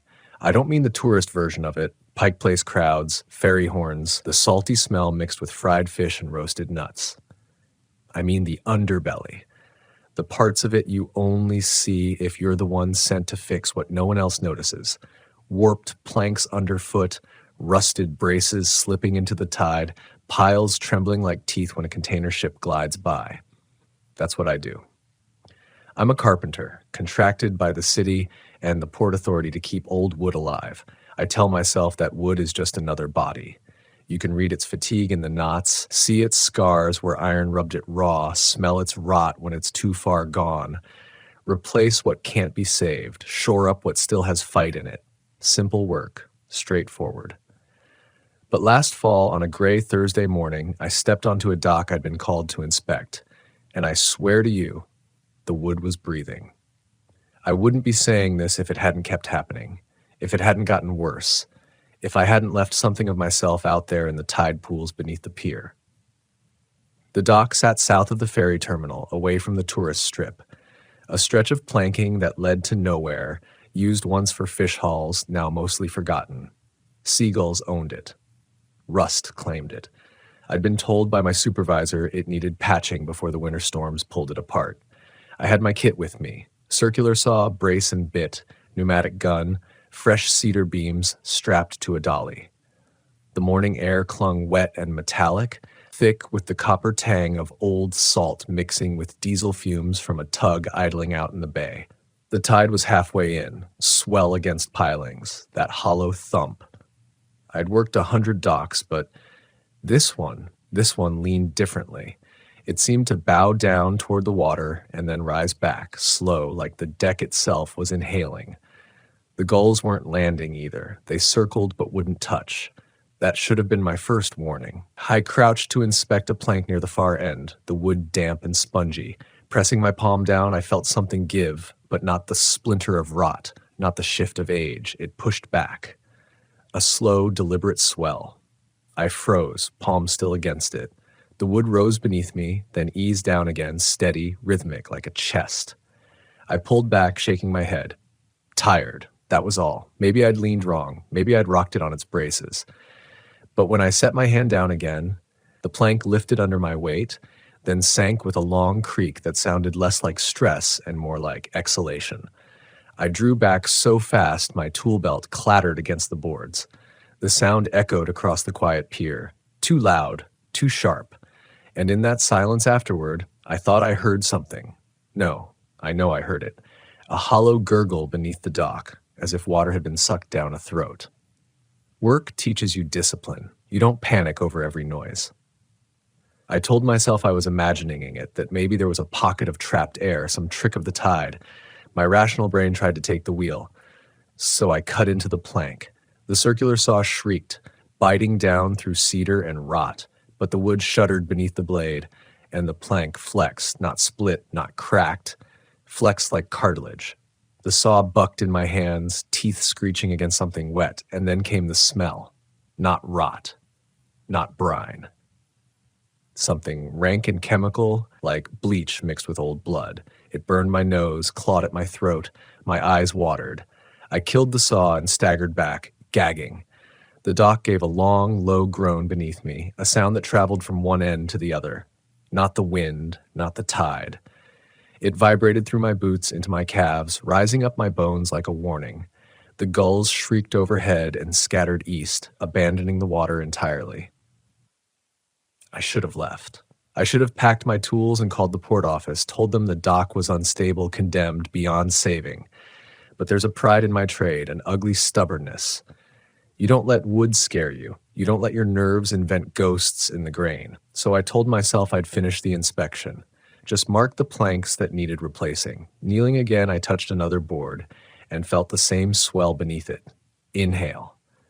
Exhale. Inhale. Exhale. Every plank I pressed moved in rhythm, not random, not by chance. The whole structure pulsed together as though the dock itself had lungs. That's when I noticed something else. The tide hadn't risen in 20 minutes.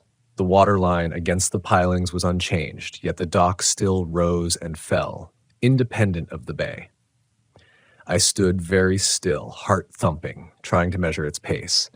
The breaths were slow, maybe one every 12 seconds, and deep, dragging sound through the wood like it had lungs bigger than the pier itself.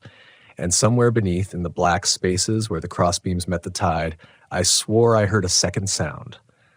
A wet clicking, irregular, like a tongue against teeth.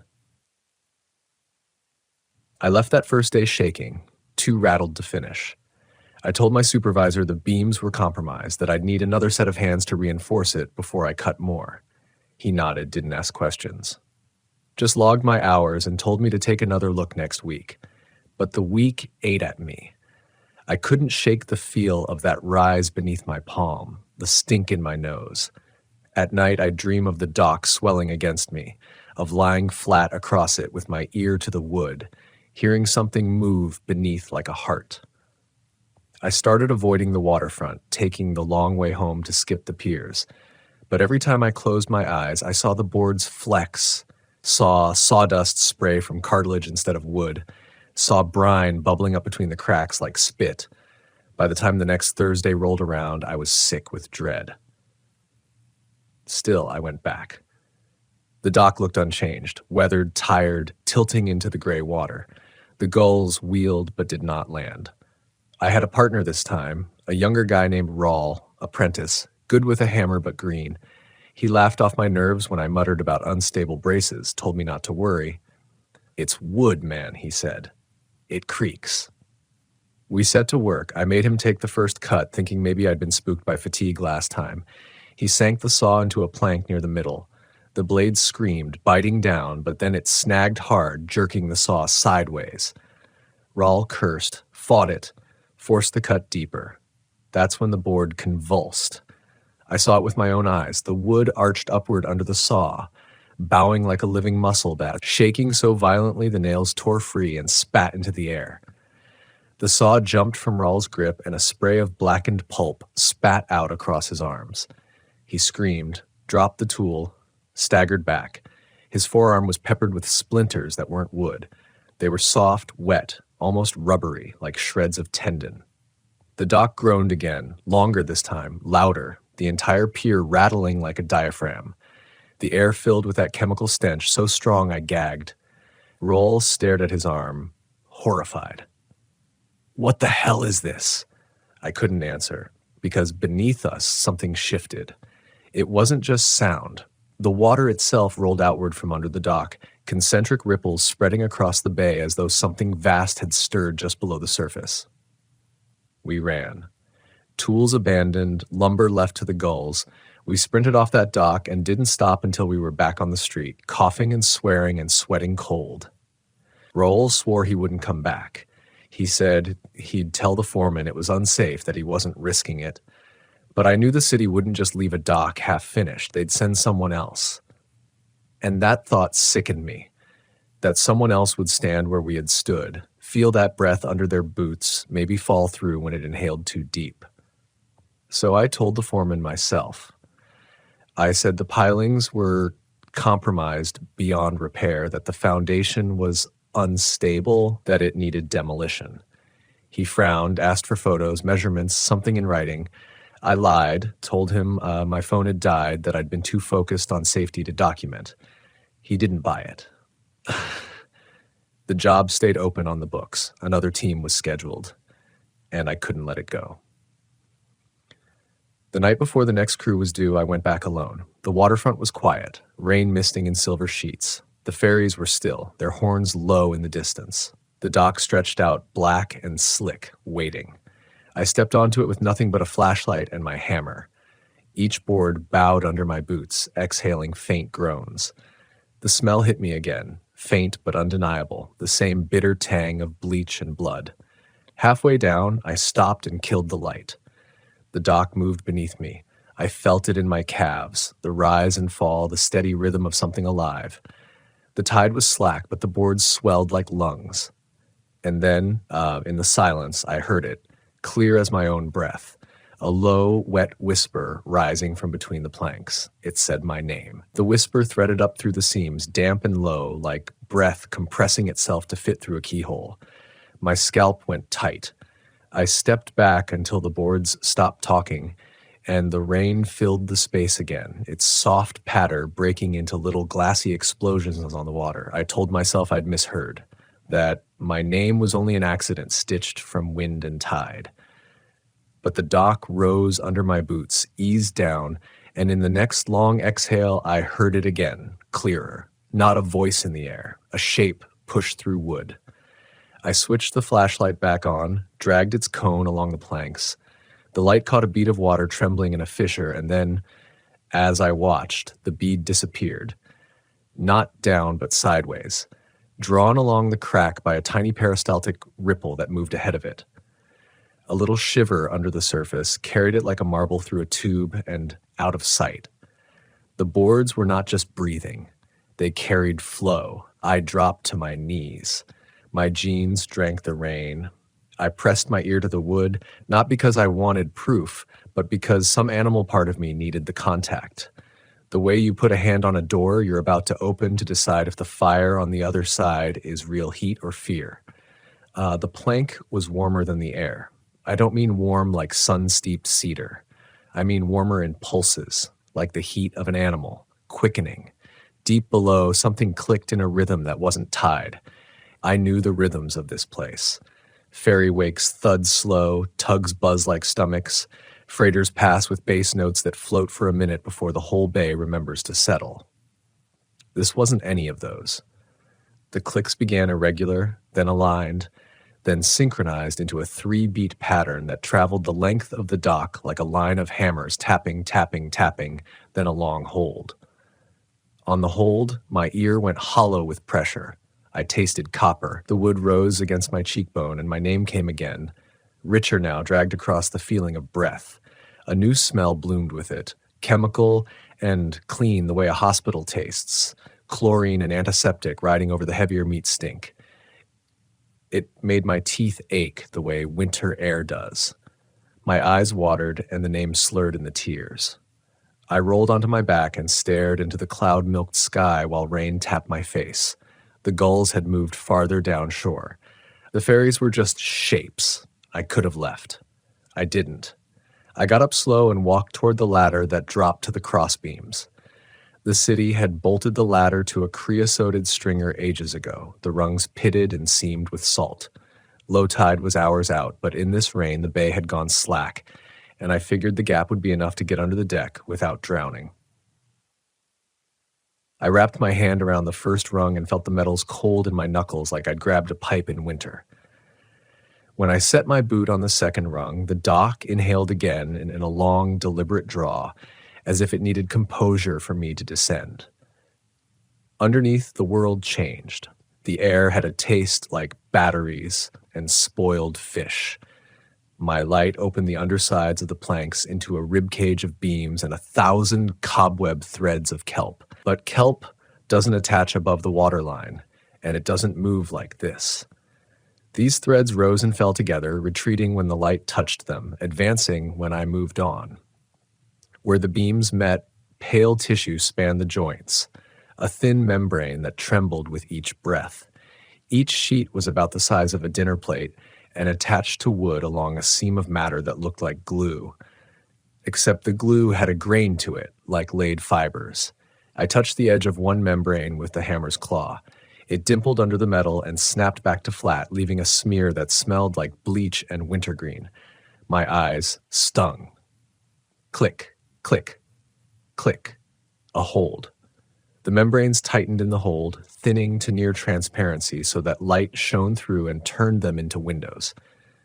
Beyond each window, shapes shifted through the vacant black in a slow, gulping motion, as if the dock had hidden lungs that drank water and pushed it through a maze. My tongue went numb at the edges, as if I'd licked an old battery in a dare. When the hold released, the membranes softened, and faint streamers at their margins began to comb the water. The streamers were hair-fine, but rigid, like the cilia on the underside of a slug, except too straight, too clean. They ticked against the beam with that same 3-beat rhythm, and the sound rose through the deck into the night like fingers on piano wire.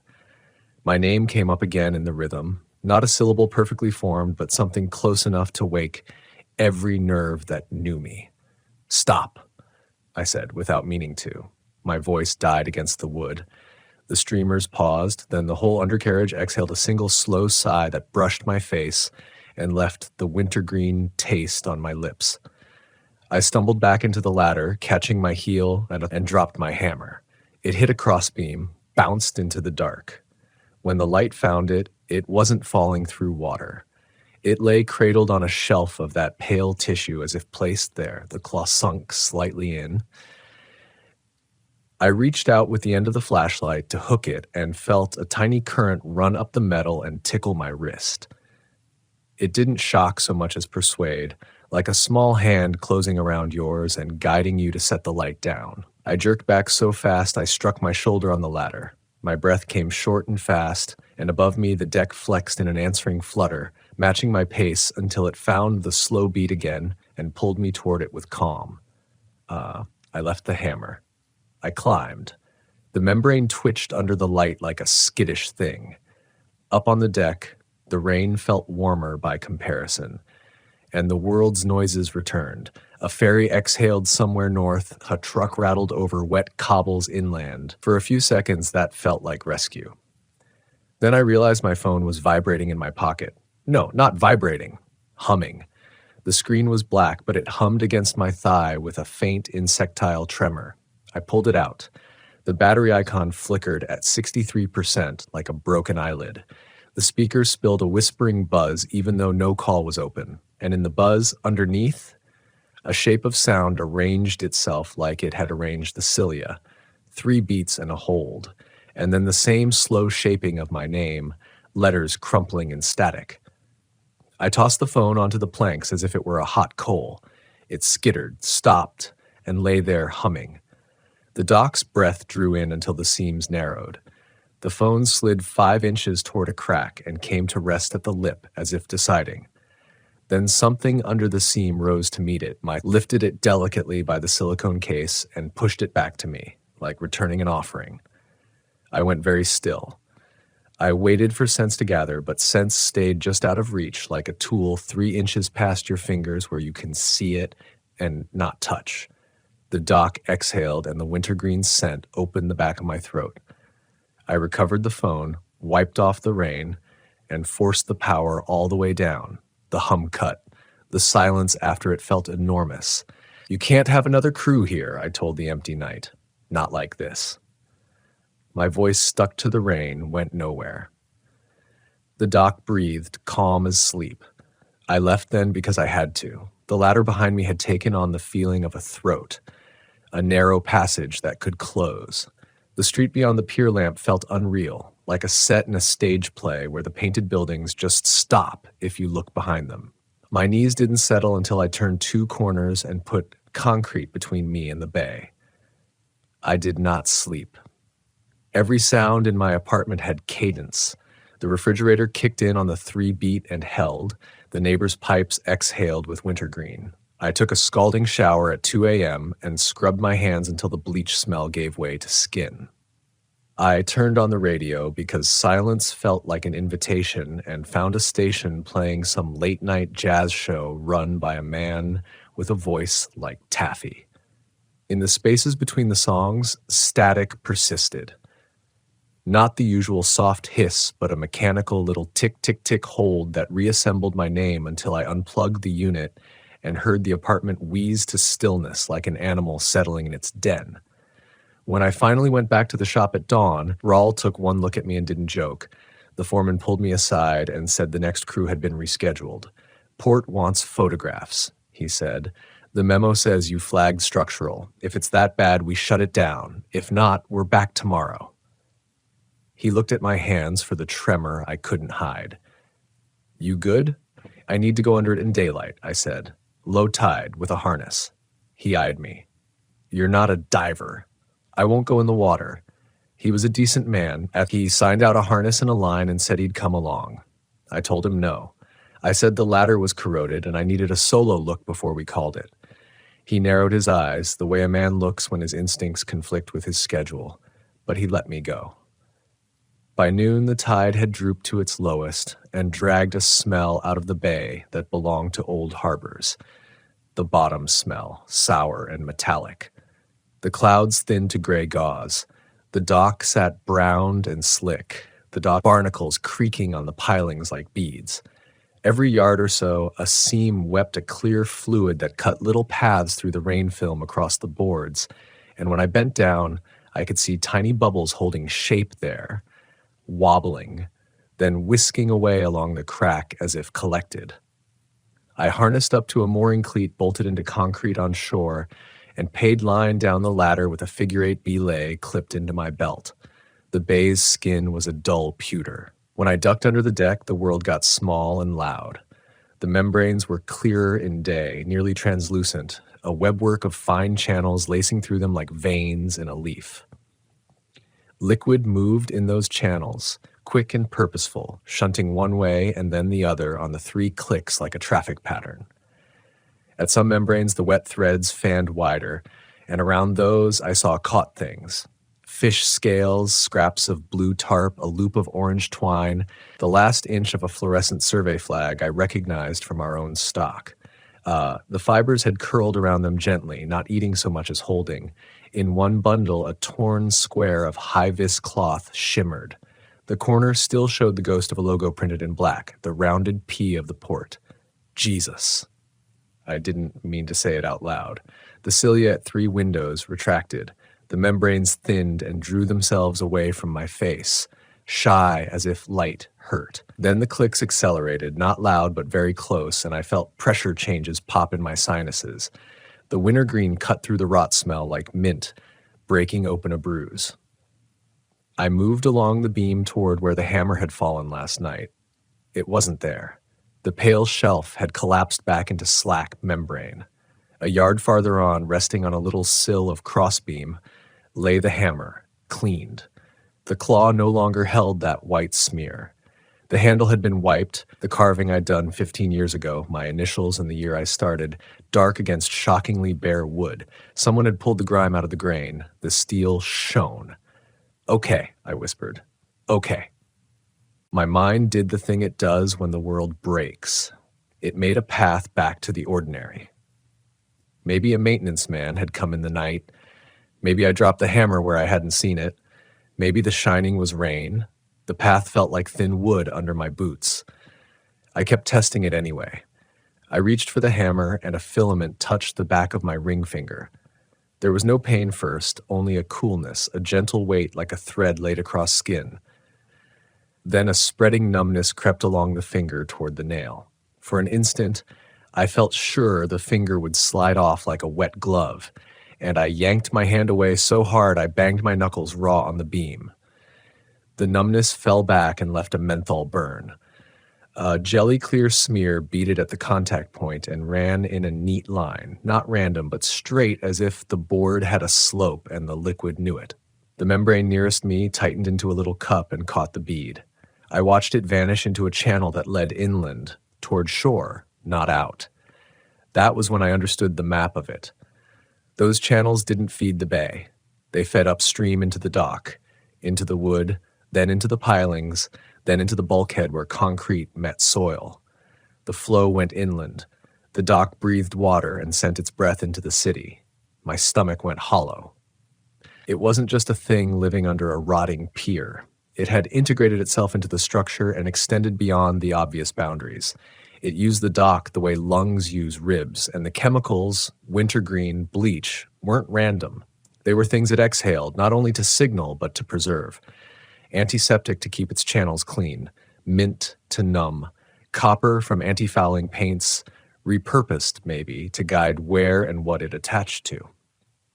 Adaptive intelligence didn't have to mean planning. It could mean a web that found the simplest survivable arrangement and kept improving it by accident. But returning my hammer, fanning breath to match my pulse, that felt like something else. I clipped the hammer to my belt and backed toward the ladder, slow as if a dog might bite at motion. A lot of carpentry is tips and caution and knowing when you're in the red. This was the reddest I'd ever been. As I moved, a small ring of bubbles rose beside me, not from the bay, but from a seam in the wood near my ear. The bubbles popped one by one in the same 3-beat rhythm. The last pop dragged a wet syllable out of nothing that sounded like yes.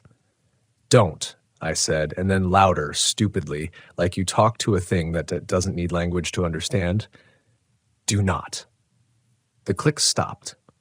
In the quiet, I heard the faraway hiss of car tires on Alaskan Way. It sounded like wheat in wind. The membranes slackened a fraction. I climbed. Up top, my cleated line looked wrong, as if someone had tested its slack while I was under. The harness bit my hips because I'd cinched it hard, and sweat stuck my shirt to my back, even in the cold. My hands shook enough that tying off again took 2 tries. I made myself walk the dock one length, keeping to the middle, eyes down and soft the way you look past a thing that will spook if stared at. The wood's breathing rose to meet each footfall and settled once I passed. Halfway back, the seam ahead of me bulged. Nails exhaled from the board and stood up proud as if lifted by a magnet below. The plank arched. I froze. A second bulge swelled 3 planks over, and another near the ladder where I'd begun. With each swell, that antiseptic scent pushed out through the cracks, sweet and cold. My name swam in it, not a whisper now, but something like a taste on my tongue. The bulges rose to the same height and held 3 beats spaced long the way it had taught me to hear, and then softened back into flat. I took those 15 steps on my heels, the way you do on ice, and didn't breathe until my boots hit concrete. By evening, a chain-link panel appeared at the head of the dock with a small laminated sign zip-tied in 2 places, closed for maintenance. Do not enter. The panel hadn't been ordered by me. Someone else had felt whatever it wanted to tell, or someone had seen the spikes of motion on a sensor and acted without naming it. The gulls landed on the other side, then rose again, unhappy. I stood there at dusk with my harness still on like a man who won't take off a life jacket on land, watching the rain blur the bay. The ferries came and went. The dock breathed. The sign ticked in the wind. On the 3rd tick it rested, exactly as if it had learned the cadence of the air around it and decided to participate. I went home and boxed up the hammer as if sealing in a piece of evidence. The numbness in my ring finger had given way to pins and needles that came in the 3-beat rhythm until I wrapped the hand in a towel and squeezed until the flow gave up. The towel smelled faintly of wintergreen. When I tried to sleep, the bed moved. Not actually. I put a level on the nightstand and watched the bubble sight, and it stayed true. But in my body, the dock's tide kept rising under me, kept settling, waiting, rising again. In the dream that finally took me, I crawled across a pier toward a door set in its end, and every time I reached the knob, the deck inhaled and drew it a half-inch farther away. Behind the door was not a boathouse. It was a throat. In the morning, my supervisor texted that the port had escalated the closure and that a biologist from the university had been looped. Probably a tunicate bloom, he wrote. Happens sometimes. Ugly but harmless. He added a thumbs-up emoji that made me want to throw the phone. Harmless. I went to the shop and pulled a box of old documentation I keep, not because I'm organized, but because the act of keeping feels like survival. There was a photo from 10 years back of that very dock. New planks then, crisp and blonde. On the far end, in the shadow under the last joist, was the faintest suggestion of a film. Like someone had blown a soap bubble that lingered too long. I'd never seen it at the time. Now the bubble filled the whole undercarriage. How many breaths out of sight does it take before anyone hears? By noon, the biologist had come and gone. I didn't see them. I heard afterward from a guy who worked the next pier over that a person in waders and a white hard hat had gone under, stayed less than 5 minutes, and come back with their mouth pressed tight and their hands clean. In that way, people get when they decide not to touch anything else for a while. The chain link panel acquired a second sign. Environmental monitoring in progress. Do not approach. The words in smaller print said the area might emit fumes. Another panel went up, then a third. I should have felt relief. I felt hunted by a polite thing that had learned my name and my cadence and returned my hammer to prove it could keep me. It didn't need to drag me through a seam. It could walk under the city through the channels it had built and breathe where it pleased and wait for me to step wrong. The wintergreen lived in my nose. Every time I brushed my teeth, the mint made me gag. Every creak of my apartment floor at night matched the 3 beats and held. On the third night after the fence went up, I woke to a noise I couldn't place. Not a leak, not the hum of the fridge. A shallow, deliberate squeak like a rubber sole on wet wood. I slid my feet to the floor and felt cold through the rug. Damp, not from a spill. At my front door, I paused and smelled it through the jamb. Faint, antiseptic, as if a hospital had exhaled in the hall. When I opened the door, water stroked the apartment's threshold in thin rivulets that ran not outward toward the hall drain, but inward, mapping a straight line to my work boots. Each rivulet paused at the boot toe, then crept around it like a curious hand, then retreated to the threshold in 3 tiny, perfect pulses. I stood without moving until the pulses stopped. 10 minutes, an hour. I don't know. When I finally stepped forward, the rug made the wet sound a dock line makes when you pull it over timber. I sat down hard on the floor like a man whose legs have been borrowed and examined the line the water had drawn. It had marked every place I would step if I walked from the bed to the door with my eyes closed. I slept on the couch with my boots on and the hammer on my chest like a foolish charm. The dock's breath came up under the city and found the rhythm of my heart and matched it until I could not tell which machine owned the beat. In the morning, the apartment was dry. It left no stain, only the knowledge that it could if it chose. I went back to the waterfront one last time with a printout of my resignation letter in an envelope in my pocket, telling myself I'd hand it to the foreman, shake his hand, and go inland. The panels at the dock's head were doubled now, the signs laminated twice, the zip ties heavy.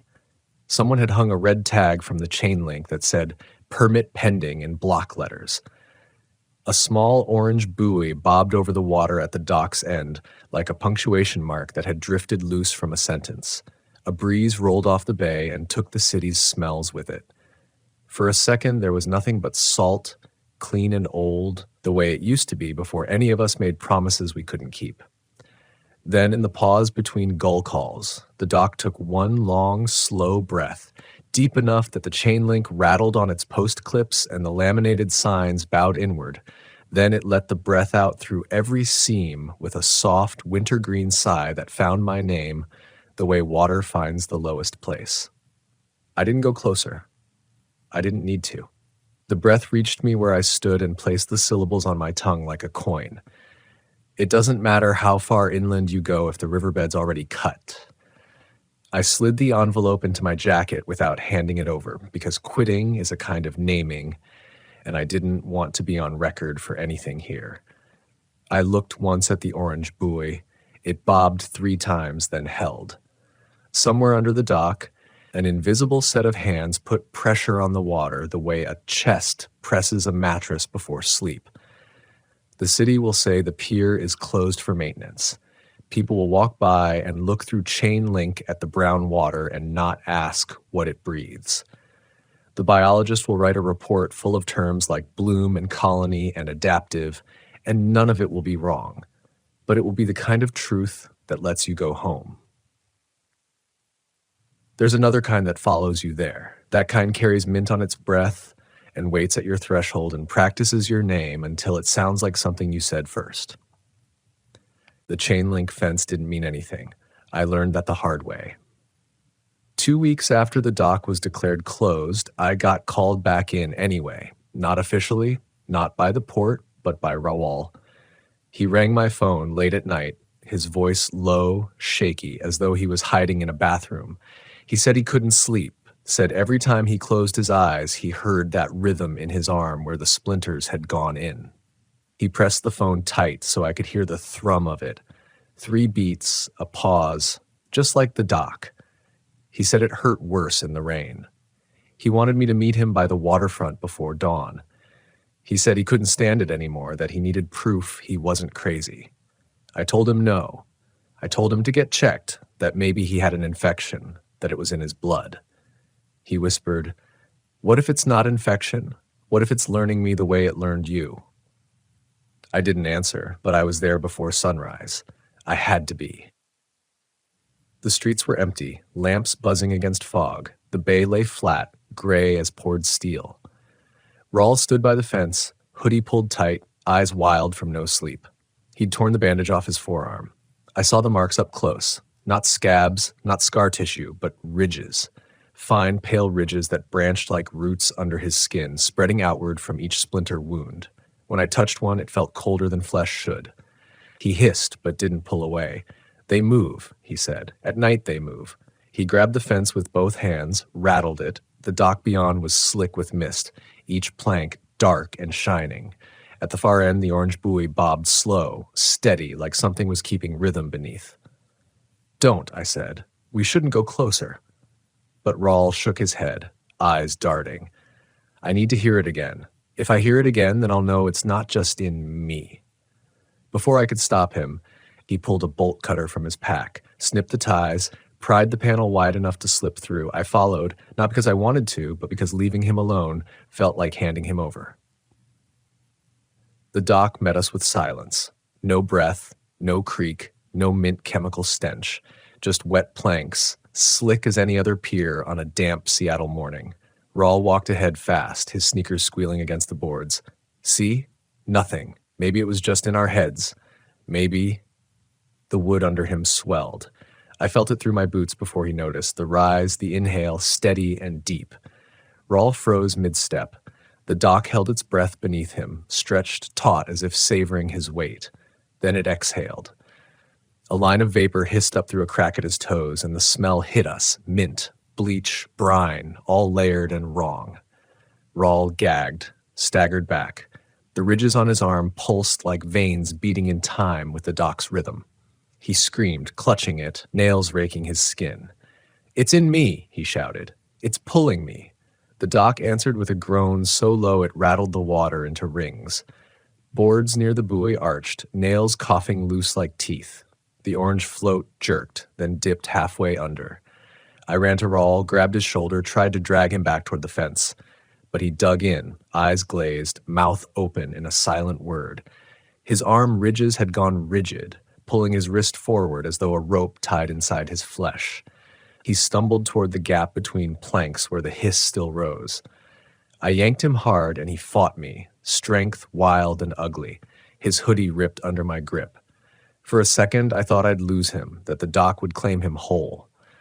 Then a sharp crack split the air, wood giving way.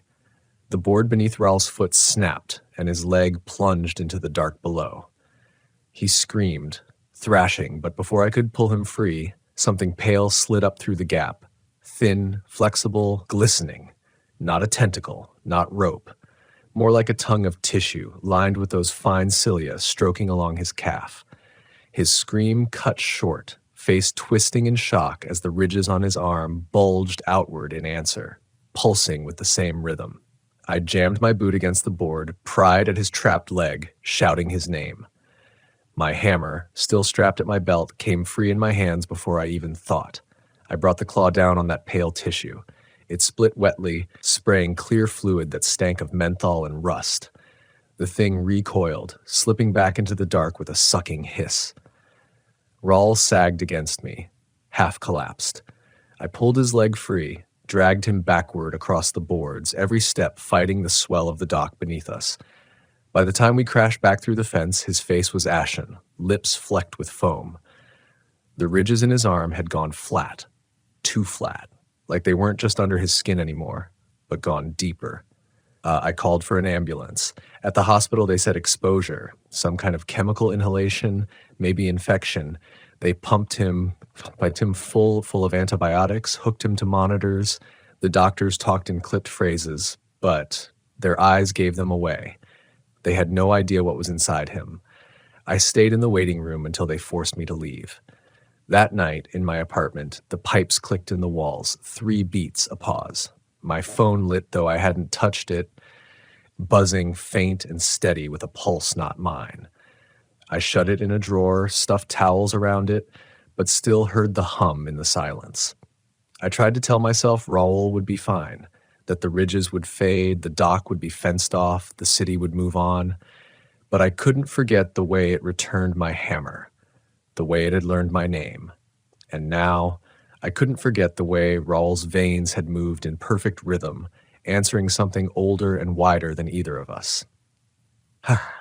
2 days later, the hospital called. Raul was gone. Not dead, they said, just gone. His monitors flatlined at 3:17 a.m. Nurses rushed in, but the bed was empty. No window opened. No door alarm tripped. The sheets were wet, though, soaked through with a smell the nurses described as mint and bleach. They searched the building. Security reviewed the cameras. Every frame showed his room door closed, untouched. No one could explain how a man vanished under observation. But I knew. The port sealed the dock completely after that, piled new barriers over the old, hauled in concrete slabs, cut off every path. From the street, it looks abandoned now, forgotten, just another dead section of waterfront where gulls wheel and waves slap. But I still walk past sometimes. I can't help it. The smell reaches me even through the fences, faint, antiseptic, like a whisper in the rain. Some nights, if I pause long enough, I swear I hear it under the city, moving through pipes, through storm drains, through the bones of every wharf it's touched. 3 beats, a pause, patient, practicing.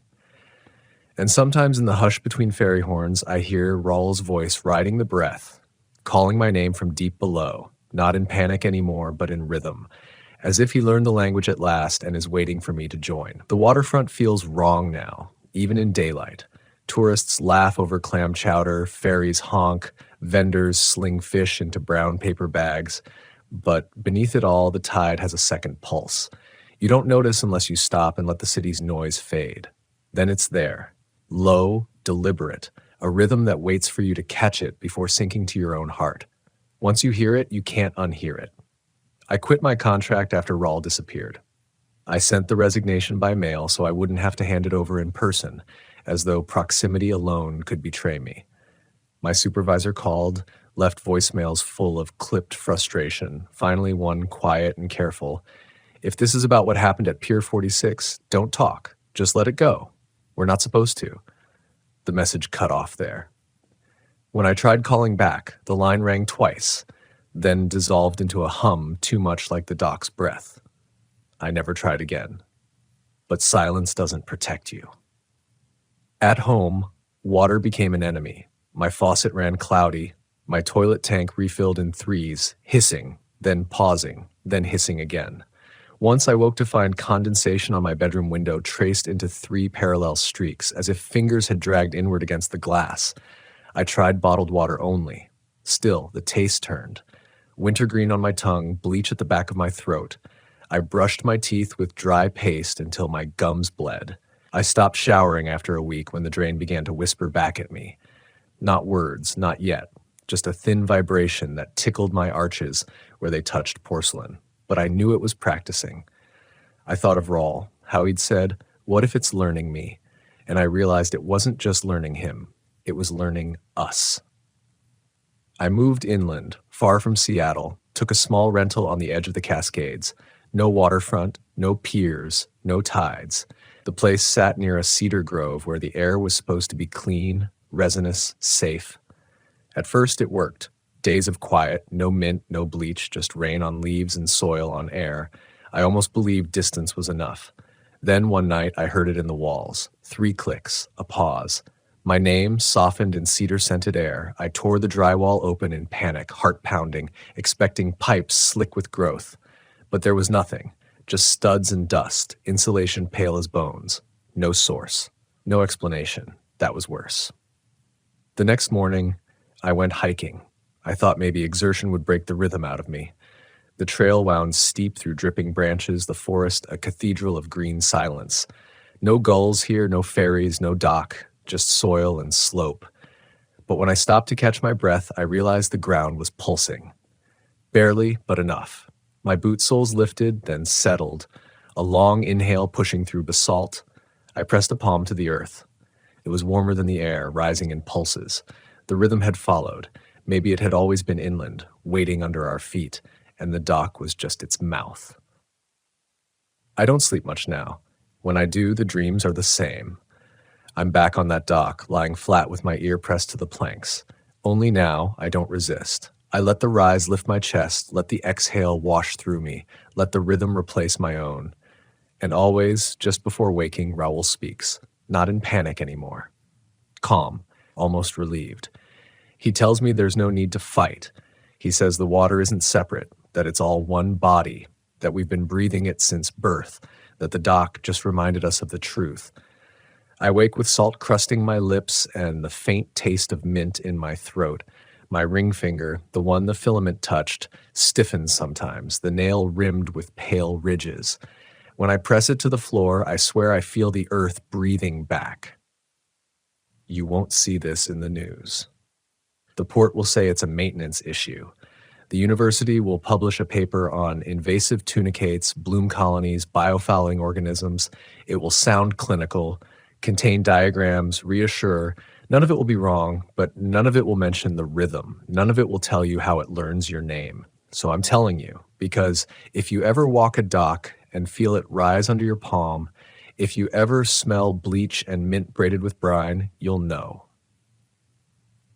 Don't linger. Don't listen. Don't let it match your breath, because once it does, you belong to it, and you'll carry its tide wherever you go, even inland, even asleep, even now as you listen. I've learned something about the road, that it doesn't just carry you forward, it remembers. Every stretch of highway and dirt track holds the weight of what's happened there, like echoes pressed into the asphalt and soil. And sometimes, when you're out there alone in your RV, parked by some quiet stretch of water in the dark, you can feel those echoes pressing back. I thought I was just chasing solitude when I pulled off the highway that evening. I'd been on the road for a week, bouncing between familiar campgrounds in Oregon, but I wanted something less traveled, something hidden away from the generators and porch lights of big rigs. I found it on a faded map pinned to the corkboard of a gas station in a town too small to even have a name on most atlases. The map was yellowed, the ink bleeding in places, and there was a dot by a crooked blue line that read, Lakeside Camp, Primitive. The woman behind the counter must have seen me staring at it. She was older, skin like wrinkled leather, her eyes sharp in a way that felt out of place in a town where time seemed to stand still. "That lake's still there," she said, her voice low, almost reluctant. "But you won't find it on GPS. Roads washed out in places. Folks don't go much anymore." That last part was exactly what hooked me. I've always been drawn to those forgotten places, the ones left off the modern maps like they've been buried alive. A primitive lakeside camp? That sounded perfect. The directions she gave me were vague, more landmarks than miles. Turn where the sign's missing. You'll see the posts, but no board. Follow the gravel till it turns to dirt. Cross the old bridge if it's still standing. If you hear the water before you see it, you're close. It was late afternoon when I found the turnoff. She was right. The posts for a sign were there, but the board between them was long gone, like it had been ripped away. The road narrowed as I took it, gravel crunching under my tires, tree branches leaning in overhead as if to block out the sky. My phone signal dropped within minutes, and I felt that strange exhilaration that comes with being unreachable. By the time I reached the lake, the sun was bleeding into the horizon, streaking the water with rust-colored light. It was beautiful, untouched, still, ringed by thick forest that seemed to grow right down to the shoreline. There were no other campers, no picnic tables, no fire pits, just a flat patch of earth near the water where the grass had been beaten down, maybe by other rigs long ago. I parked, shut off the engine, and let the silence roll in. It was the kind of silence that isn't empty. It's full, heavy, almost too much. No distant highways, no human sounds, just the water lapping softly, the occasional pop of bark shifting in the cooling air. I should have felt at peace, but there was something off in the stillness, something I couldn't name. That first night, I lit a small fire by the lake, cooked a simple meal, and sat outside my RV with the door open, watching the last traces of daylight fade. The stars came quickly, so many they seemed to press down from above. It should have been perfect. But then I noticed the sound. At first, I thought it was just the water moving against the shore. A steady rhythm, slosh, pause, slosh. But as I listened, it grew too regular, too patterned, like something pacing just at the water's edge. I told myself it had to be an animal, maybe a deer or raccoon. But every few minutes, it would stop. The silence would stretch, thick and waiting, and then the sound would start again, closer than before. I tried to ignore it. I even laughed at myself, muttering, "You wanted remote, you got it." But when I finally crawled into the RV and shut the door, I locked it. Something I almost never do at campgrounds. That night, I dreamed of knocking. Not on the door, but on the walls, low and insistent, as if someone was moving around the RV, testing where it was weakest. When I woke, the dream clung to me like damp clothes, and I found myself listening hard to the silence, waiting for it. The morning brought relief. Sunlight softened the lake, made it look less like a black mirror and more like the kind of place you'd swim in as a kid. I made coffee and tried to shake off the unease. It's easy, in the daylight, to laugh at what scared you in the dark. But still, I noticed things. For one, there were footprints near the shore. Not fresh, not sharp enough to tell, but unmistakably human. Bare feet. Too large to be a child's, too small to be a man's. They led into the water and didn't come back out. I stood there staring at them longer than I should have, my coffee cooling in my hand. I wanted to explain it away. Erosion, odd patterns in the mud, maybe someone had camped here before and gone swimming. But the prints looked wrong. The toes dug deep, like whoever had made them wasn't walking but dragging themselves forward. By noon, I was restless. The place was gorgeous, sure, but it felt watched. I kept glancing into the tree line, half expecting to see someone standing there, silent. The forest was too thick to see far, but sometimes the branches seemed to sway when the air was still, like something brushing past them. I told myself I'd stay one more night. Maybe I was just tired from the road. Maybe the isolation was playing tricks on me. If I could get through another night, maybe I'd wake up laughing at my own paranoia. That evening, I skipped the fire. Something about firelight felt too exposing, like putting myself on display. Instead, I sat inside the RV, curtains half closed, watching the water through the windshield. The lake was perfectly still. No ripples, no movement. Too still. Around midnight, I heard it again. The pacing. Slosh, pause, slosh. My chest tightened, each step ringing louder than the last. I turned off every light, sat there in the dark, holding my breath. The sound drew closer until it wasn't at the water anymore. It was in the grass. Soft crunches circling. Then came the knock. It wasn't loud, just a soft tap-tap, like knuckles brushing the side of the RV. It moved first at the rear, then the middle, then the front, pausing between each, like whoever or whatever it was studying the walls, mapping me out inside. I wanted to fling open the door, shout, shine a flashlight, but something in me knew better.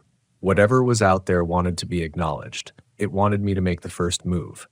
So I sat there, frozen, my hand clamped around the handle of a kitchen knife, listening as the knocking circled, slow and deliberate. And then, as suddenly as it started, it stopped. The silence that followed was worse. I didn't sleep. I couldn't. Every creak of the RV, every shift of wind through the trees felt like a whisper of return. By dawn, my eyes were raw, my body trembling from exhaustion. That was when I saw it, something I hadn't noticed before. On the glass of the windshield, faint, almost invisible unless the sun hit just right, were smudges, finger marks. Long, narrow, pressed into the glass from the outside. I stared at those prints for a long time, too long, like if I focused hard enough I could force them into some reasonable explanation. Condensation, maybe, from the night air. Marks from my own hands while I was cleaning the glass, but they weren't mine. My fingers are short, squared at the tips. These were long, too long, with smudges that dragged down as if whoever left them had slid their hands slowly, almost lovingly, across the windshield, while I sat inside, blind to it. I thought about leaving right then. I could pack up, fire the ignition, and bounce back down that winding road to somewhere that felt sane. But leaving wasn't simple. That road was rough, narrow, full of blind turns, and I was running on no sleep. Driving in that state felt almost more dangerous than staying. So I told myself I'd wait for full daylight. I'd make breakfast, rest, and then get out of there. But the lake had other plans. While the coffee percolated, I walked the shore again, drawn like a moth to the water despite everything in me screaming not to go. The footprints from yesterday had softened overnight, blurred by dew, but there was something new now. A trail in the mud, like something had been dragged from the trees toward the water. No footprints alongside it. Just a deep groove, as if something heavy and unwilling had been pulled inch by inch into the lake. I felt my stomach knot. My mind wanted to make it into a fallen branch, dragged by the wind. But the trail was too straight, too purposeful. And then I noticed the smell. It wasn't strong at first, just a faint sourness on the air, like pondweed rotting in the sun. But the longer I stood there, the more it thickened, until it seemed to crawl into the back of my throat. The smell wasn't coming from the mud or the water, it was drifting from the forest. I stepped back, coffee forgotten, my pulse hammering in my ears. Something in those trees was watching. I could feel it. The same way you feel heat from a fire before you see the flames. That was the moment I broke. I went back to the RV, slammed the door, and started shoving things into drawers and bags. I didn't care if the road was rough. I didn't care if I had to crawl the whole way in first gear. I wasn't staying another night. But when I turned the ignition, the engine coughed once and died. I tried again. Nothing. The battery wasn't dead. I had power, lights, even the radio flickered on, but the starter wouldn't catch. I sat there gripping the wheel so hard my knuckles went white, sweat dripping down my neck. It made no sense. I'd had the RV serviced less than a month ago. There was no reason it shouldn't start, unless something didn't want me to leave. The thought came unbidden, ridiculous, but once it was in my head, it rooted deep. I tried again, twisting the key until my wrist ached. The engine groaned, sputtered, and then fell silent, and then from outside came the splash. Not the gentle lapping of water, not the sound of a fish breaking the surface. This was heavy, like something large and solid had dropped straight into the lake. The kind of sound that sends ripples deep, not just across the surface, but into your chest. I froze, hand still on the key, my eyes lifted unwilling to the windshield. At first I saw nothing but the water, smooth again, too smooth. Then slowly something rose. It was far out near the center of the lake, just a shape at first, a dark blot against the shimmering morning light. It broke the surface with no splash, no movement of arms or legs, just rising, steady, wrong. My first thought was a log, a floating tree, but then it tilted and I saw the shine of wet skin, pale, almost gray, and hair, long, black, clinging strands slicked across what looked like a head. It didn't move like a swimmer. It didn't move at all. It just hovered there, half submerged, facing the shore, facing me. My mouth went dry, every instinct in me screamed to back away, to close the curtains, to shut it out, but I couldn't move. I could only watch as the figure drifted, almost imperceptibly, closer. And then, in the blink of an eye, it was gone. No splash, no ripple, just gone, as if it had never been there at all. I stumbled back from the windshield, my body shaking. I wanted to tell myself I'd imagined it, that it was a trick of light and exhaustion, but deep down, I knew better. Something was in that lake, something that had been waiting. The rest of the day was a blur. I tried the engine again and again, each time with the same result. I checked under the hood, though I knew nothing about mechanics, my hands trembling as if I expected to find more than just steel and wires. I ate nothing, I drank sparingly, and all the while I avoided looking at the water. But the water didn't avoid me. As dusk settled, the lake changed. It lost its gentle reflection and became something darker, heavier, like it was filling with ink. The smell returned. Stronger now, sour and rotten, crawling under the RV door no matter how tightly I sealed it. And with the smell came the sound. Not footsteps this time, not pacing, but voices. They rose from the lake, faint at first, like echoes bouncing across the surface. I pressed my ear to the window, straining to catch them, and what I heard froze my blood. It was laughter, not joyful, not free. It was thin, broken, the kind of laughter that comes when the body has forgotten how to cry. It rippled in overlapping layers, high and low, as though more than one person was laughing together. I clapped my hands over my ears, rocking in the dark, whispering to myself, "It's not real, it's not real." But when I pressed my palms harder, I realized I could still feel it. Not in my ears, but in my chest, like the laughter was vibrating through the ground itself. At some point, the exhaustion claimed me. I don't even remember lying down. I only remember the dream. I was standing at the edge of the lake, barefoot, the mud cold between my toes. The water was black, endless, and beneath the surface, pressed just inches below, were faces. Dozens of them, pale and slack, their eyes open but unblinking, their mouths twisted into silent screams. And as I stared, one of them moved. A hand rose, pressing against the underside of the water as if it were glass, the skin stretching, fingers splaying wide. The water bulged, but didn't break. Then the face shifted. It wasn't a stranger anymore. It was me. I woke gasping, clawing at the sheets, sweat pouring down my face. The RV was dark, silent, except for the faint lapping of the lake outside.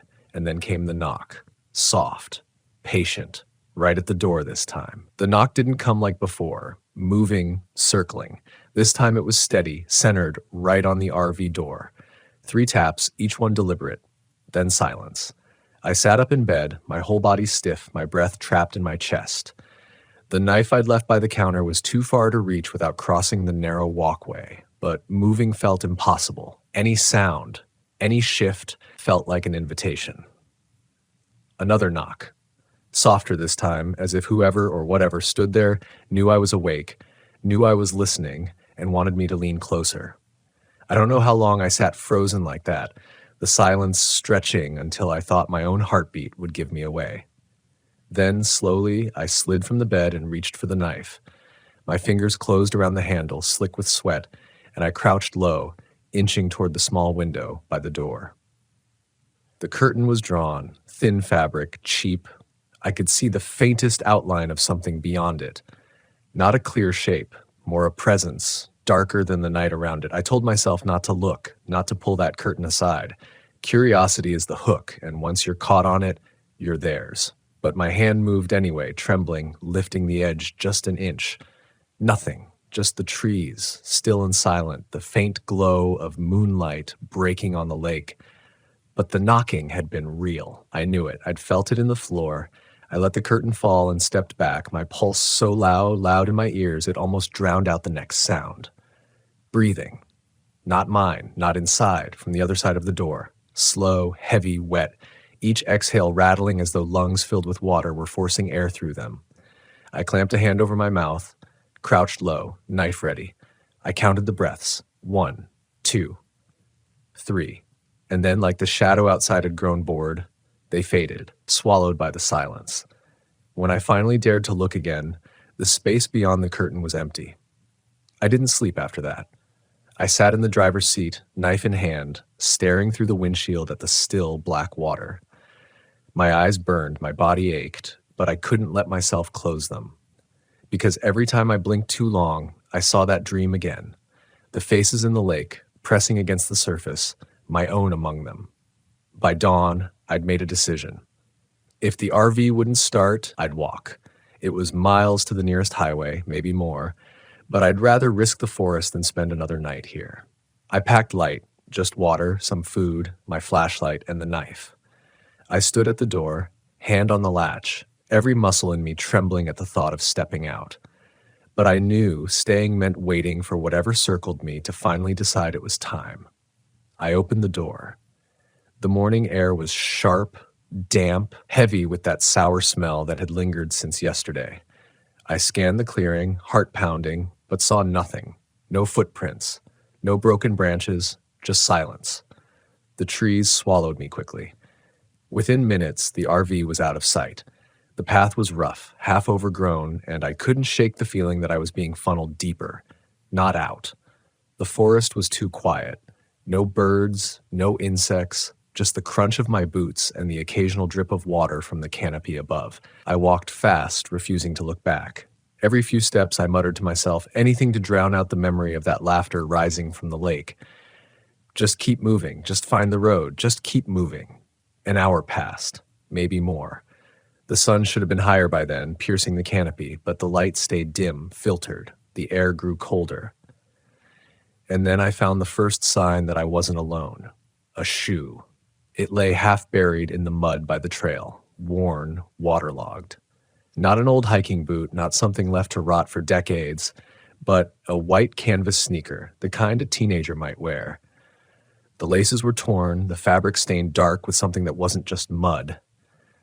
I crouched, staring at it, my gut twisting. I didn't want to touch it, but I couldn't look away, because it wasn't just the shoe. There was more, just a few feet deeper into the trees. A backpack. Torn open, the fabric slashed like it had been clawed. Its contents spilled into the dirt. A cracked phone, a water bottle, a spiral notebook. I picked up the notebook with shaking hands, flipping it open. The pages were warped, smeared with water, but I could make out a few words scrawled across one page in messy ink. It's in the water. Don't look. My hands went cold. The book slipped from my grip and landed in the mud. I didn't need to read more. Whoever had written that hadn't made it out. I stumbled back to the trail, forcing myself forward faster now. My breaths came ragged, loud in the stillness. I kept thinking I heard footsteps behind me, but when I turned, the path was empty. Then the smell hit me again, stronger now, choking, like meat left too long in the sun. It curled into my nostrils, into my stomach, until I doubled over gagging. When I lifted my head, the trees ahead had changed. They weren't straight anymore. They bent inward, curving over the path like ribs closing around me. Their bark was darker, slick, almost wet, and the ground beneath them glistened as though soaked. And then I heard it, the sound that froze me in place. Water. Not distant, not muffled, but close. Too close. The sloshing, the steady rhythm I'd heard that first night, but I was nowhere near the lake anymore. I turned slowly, and there it was. The water stretched out between the trees, black and still, its surface reflecting nothing. A second lake, or maybe not a second at all. Maybe I'd never left. The realization hit me like ice. I'd been walking in circles, or worse, the forest itself had shifted, dragging me back to where it wanted me. Something broke the surface. A hand, pale, long-fingered, rising slowly, water dripping from its tips. Then another and another, until the surface rippled with them, dozens of hands reaching up, grasping blindly at the air. I stumbled back, nearly dropping the knife, my breath tearing in my throat. The hand sank again, vanishing without a sound, the water smoothing as if nothing had stirred it. But the air was different now, heavy, expectant, like the lake was holding its breath, waiting for me to make a choice. Run. That was all I could think. Run. I tore back through the trees, not caring if I was off the trail, not caring if branches tore at my arms. My only thought was distance. Get away. Put miles between me and that black water. But the forest didn't let me. Every turn led back to it. Every frantic push through the underbrush ended with the lake shimmering ahead, silent, waiting. And each time I came back to it, the footprints were there. Bare, dragging, leading into the water. More of them now. Dozens. I realized then, in a rush of panic so strong I nearly collapsed, that the lake wasn't just watching. It was calling. And sooner or later, I would answer. By the third time I came back to the water, I knew I couldn't outrun it. My legs shook, lungs raw, every muscle screaming, but the lake was patient. It didn't chase me. It didn't need to. Wherever I went, it was already there, waiting like a mirror I couldn't turn away from. I collapsed at the edge of the clearing, had hands braced in the damp soil, staring at that black surface. I wanted to scream, to throw myself into the trees and claw my way out no matter what, but something inside me whispered the truth I didn't want to admit. This wasn't about distance. It never had been. The road out, the forest path, the broken bridge, I realized none of it mattered. The lake wasn't a place on a map. It was a door. And I had opened it the moment I parked my RV on its shore. The thought made me shake harder because it meant I hadn't stumbled into this by accident. I had been pulled here. I forced myself to stand, swaying. My knife felt too small, too useless, but it was all I had. I told myself I'd circle the edge, maybe find a point where the trees opened wider, maybe a landmark I'd missed before. But every step along the shoreline was the same. Mud sucking at my boots, silence pressing down, water reflecting nothing but void. And then I saw it. Not the pale hands this time, not the ripples, but something at the very edge of the trees across the water. A shape, tall and unmoving, standing just at the line where shadow met shore. My first thought was a person. Relief almost punched through me. Maybe another hiker, maybe someone who could help. I shouted before I thought better, my voice cracking, "Hey! Over here!" The figure didn't move.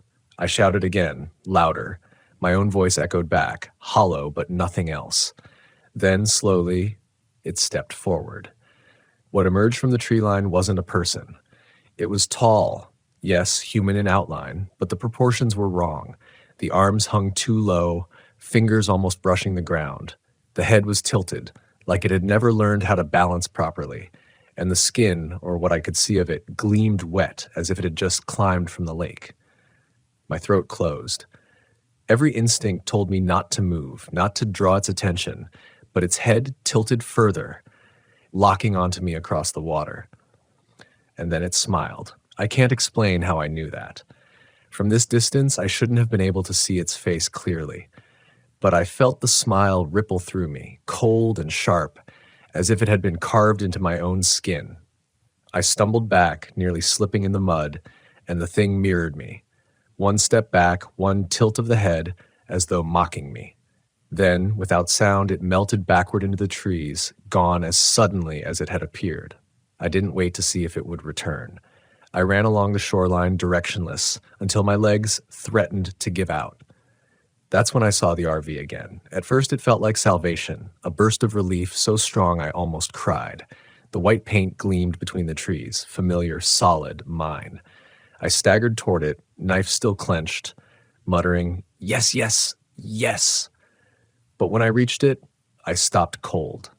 It wasn't parked where I'd left it. It wasn't even oriented the same way. The nose faced the lake now, the windshield tilted down toward the water like an offering.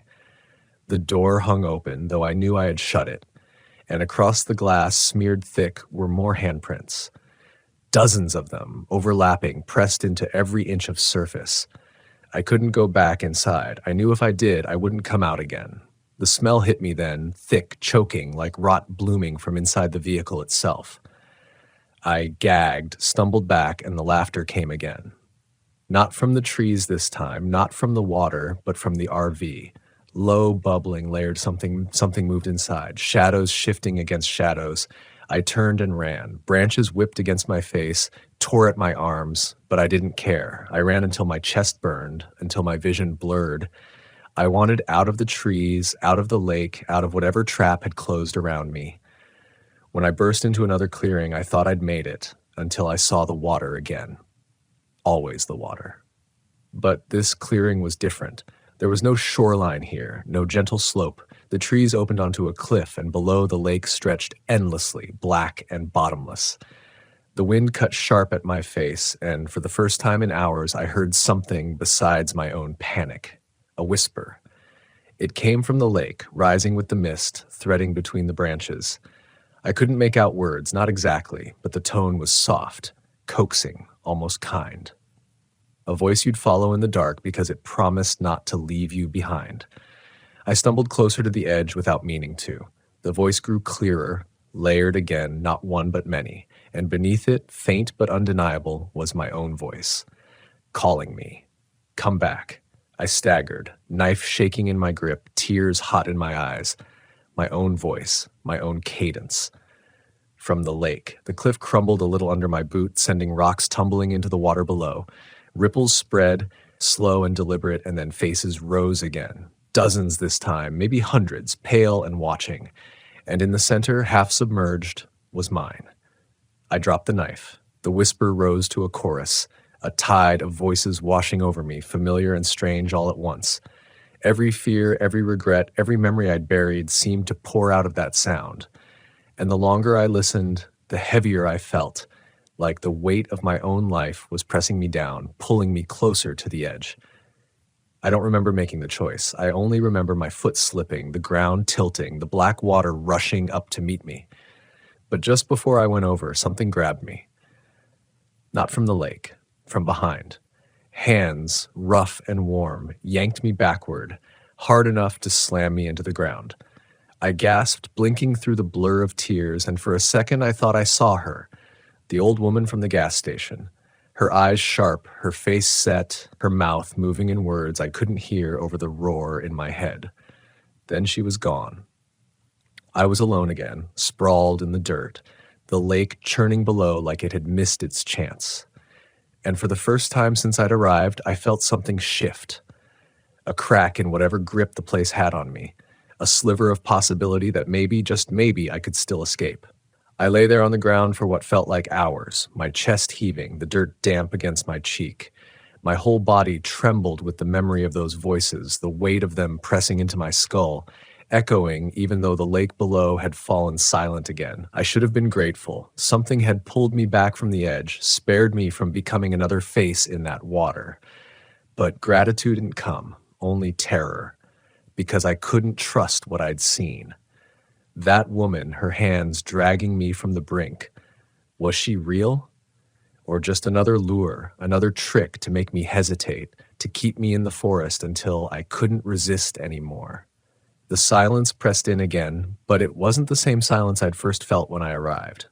This was deeper, hollow. It felt as though the entire forest had taken a breath and was holding it, waiting. I forced myself to my feet, every joint stiff, every movement deliberate. The knife was gone, left behind on the cliff edge, swallowed by shadows, but I didn't dare crawl back for it. I had only one thought now: get out. I staggered through the trees, choosing direction by instinct alone. The path was gone. The forest pressed in tighter, trunks crowding close, their bark slick and damp. Every so often I thought I heard footsteps matching mine, a half step behind, pausing when I paused, and then I began to see them. At first just glimpses, pale flashes between branches. Then more, shapes standing still in the distance, too far to make out, but not far enough to dismiss. Each time I blinked, there were more of them, silent, waiting. I tried not to look. I told myself if I didn't acknowledge them, if I just kept moving, they would stay shadows, but one stood too close. I came around a bend and it was there, a girl, maybe 16, barefoot, her clothes waterlogged and clinging, her hair plastered to her face. She didn't move, didn't blink. She just stared at me with eyes that seemed too wide, too dark. My mouth went dry. I wanted to speak, to ask if she needed help, but no sound came. Something in me knew the moment I opened my mouth, she would answer, and whatever came out wouldn't be words. So I stepped around her, careful, slow. My shoulder nearly brushed hers, and the cold radiating off her was like stepping past an open freezer. She didn't turn her head. She didn't follow. She just let me pass, her gaze drilling into the side of my skull until I was back in the trees. By the time I stopped again, my breath was ragged, my shirt clinging with sweat. I leaned against a trunk, pressing my forehead to the bark, whispering, "Please, please let me out." And then I saw it. Through a break in the trees, the road. My knees nearly gave out. The old gravel track, pale in the weak light, stretching between the pines, the same road I'd come in on. Somehow I had circled back. I stumbled toward it, half running, half falling, desperate for the crunch of gravel under my boots. I hit the road and dropped to my knees, sobbing, the sound tearing from me in jagged pieces. I was out. I had made it. But when I looked up, my stomach turned to ice. The road wasn't empty. My RV sat there, engine off, door yawning open like a mouth. I staggered back, shaking my head. No, no, no. I had left it behind. I had walked for hours. It couldn't be here. But there it was, solid and waiting, exactly where I needed it to be. I should have turned and run. I should have chosen the forest, no matter how endless it seemed. But exhaustion broke me. I couldn't keep walking. I couldn't face the lake again. My only chance, however twisted, was the RV. I climbed inside, every nerve screaming against it. The air inside was thick, damp, carrying that same sour smell, but the shadows seemed still. I slammed the door, locked it, pressed my back against it, and slid to the floor. For a long time, nothing happened, just silence. I dared to hope. Maybe whatever power held this place was loosening. Maybe the RV, for all its strangeness, was still mine. Maybe if I tried the engine now, I climbed into the driver's seat, slid the key into the ignition, and turned. The engine roared to life. Relief flooded me so hard I nearly laughed. I shifted into gear, tires crunching on gravel, the trees blurring past as I pushed forward. Faster, faster, desperate to put miles between me and that cursed lake. But the farther I drove, the stranger it became. The road didn't change. It curved, but always into itself. The same bends, the same trees, looping like a reel of film stuck on repeat. The odometer ticked, but the scenery never shifted. And then I saw them, the faces in the trees. Pressed against the bark like the forest itself had absorbed them, their features twisted, mouths open in soundless screams. Dozens, then hundreds, all watching as I drove past, their eyes following me in unison. I slammed the accelerator, the RV shuddering, but no matter how fast I went, the road stretched the same. The faces blurred, but they never left. Then through the windshield, the reflection came. At first it was just a shimmer. We got faint like water on glass. But it grew, spreading across the windshield, dark and rippling, until I wasn't looking at the road anymore. I was looking at the lake. Black, endless, waiting. The steering wheel jerked in my hands, the tires pulled hard, dragging me toward the shimmer, as if the road itself had become liquid beneath me. I fought it, muscles burning, screaming, but the RV groaned, the engine howling, and the water filled my vision. And then, impact. But not the crash I expected. No shattering glass, no twisted metal, just silence. The hum of the engine gone, the weight of the seat beneath me gone. I was standing, barefoot, at the edge of the lake. The RV was gone, the road was gone, only the water remained, still as glass, reflecting nothing. I staggered back, clutching at my chest, the whisper rising again from the surface. Softer this time, almost tender, my name. Over and over, spoken in voices I recognized, friends, family, strangers from the road, my own voice woven through them. And then the surface rippled, a hand rose, then another, then a face. Pale, familiar, mine. It smiled. And in that moment, I understood. The lake wasn't hunting me, it was showing me. Sooner or later, this was where I belonged. I couldn't move.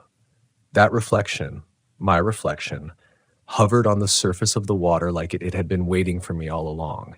Its lips curled into a smile I'd seen on my own face before, something sly and knowing. I should have run. I should have turned away, but my legs wouldn't listen. It raised a hand, slow, deliberate, and beckoned. The water rippled around its arm, black waves radiating outward across the glassy lake. My throat tightened. "No," I whispered, my voice breaking. "You're not me. You're not." But the reflection tilted its head in that exact way I do when I don't believe something. It was me, and it wasn't.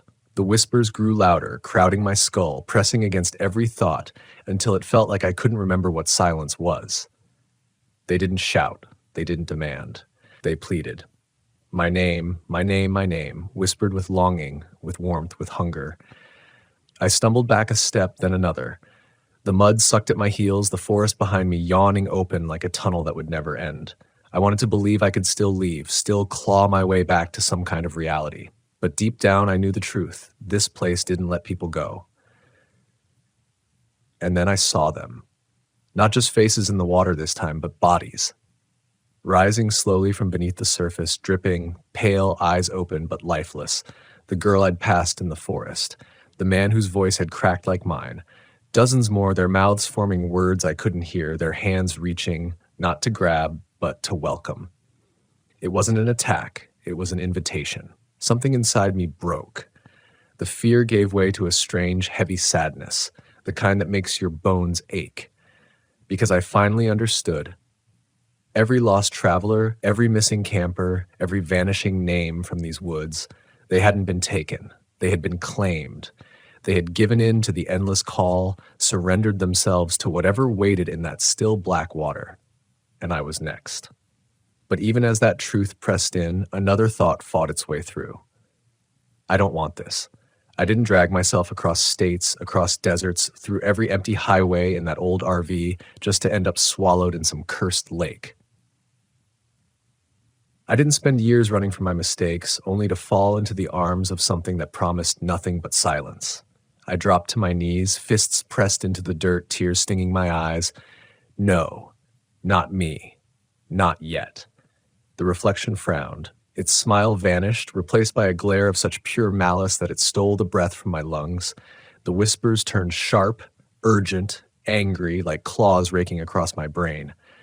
I clutched my head, screaming, the sound tearing through the night.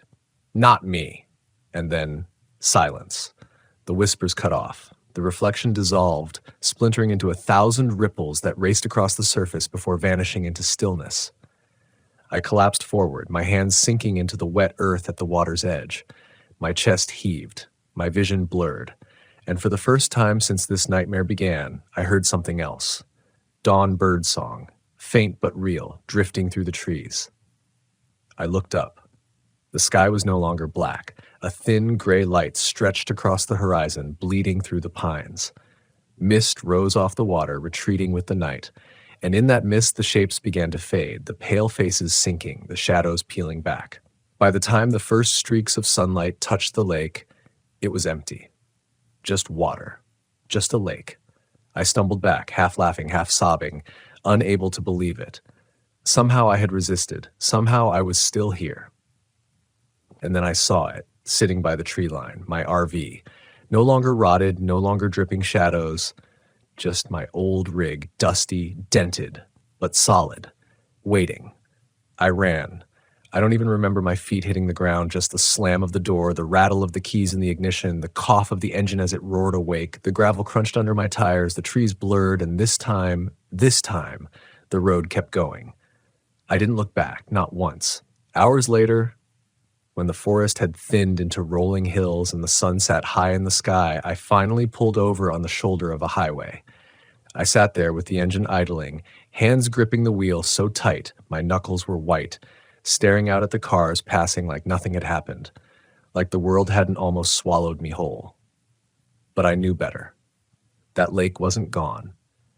It was waiting, always waiting, patient as stone, and it would call again to someone else, maybe even to me, if I let my guard slip. I leaned back in the seat, the weight of everything pressing down, and in that quiet moment, one truth burned clearer than anything else. Life doesn't wait for us. The road keeps moving, but the shadows will always be there, whispering, trying to pull us back into silence.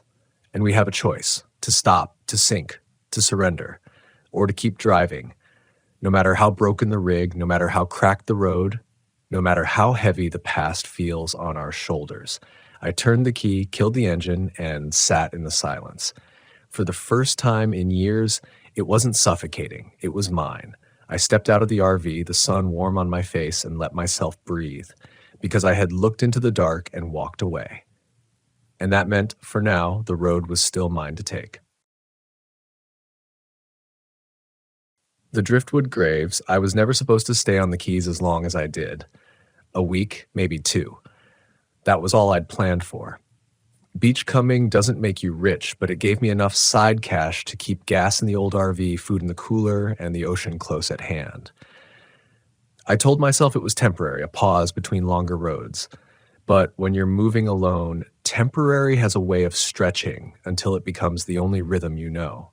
You wake with the tide, walk where the sand invites, and tell yourself you'll leave after the next storm, and then another, and another. The stretch I worked most often wasn't one of the glossy beaches people imagine when they picture the Keys. It was rough, gnawed by storms, and had that half-forgotten look, like the sea itself was tired of shaping it. Palmetto scrubs leaned out like bent old men, and the sand was more litter than leisure. Plastic, tar balls, twisted ropes, the sad remains of somebody else's dream.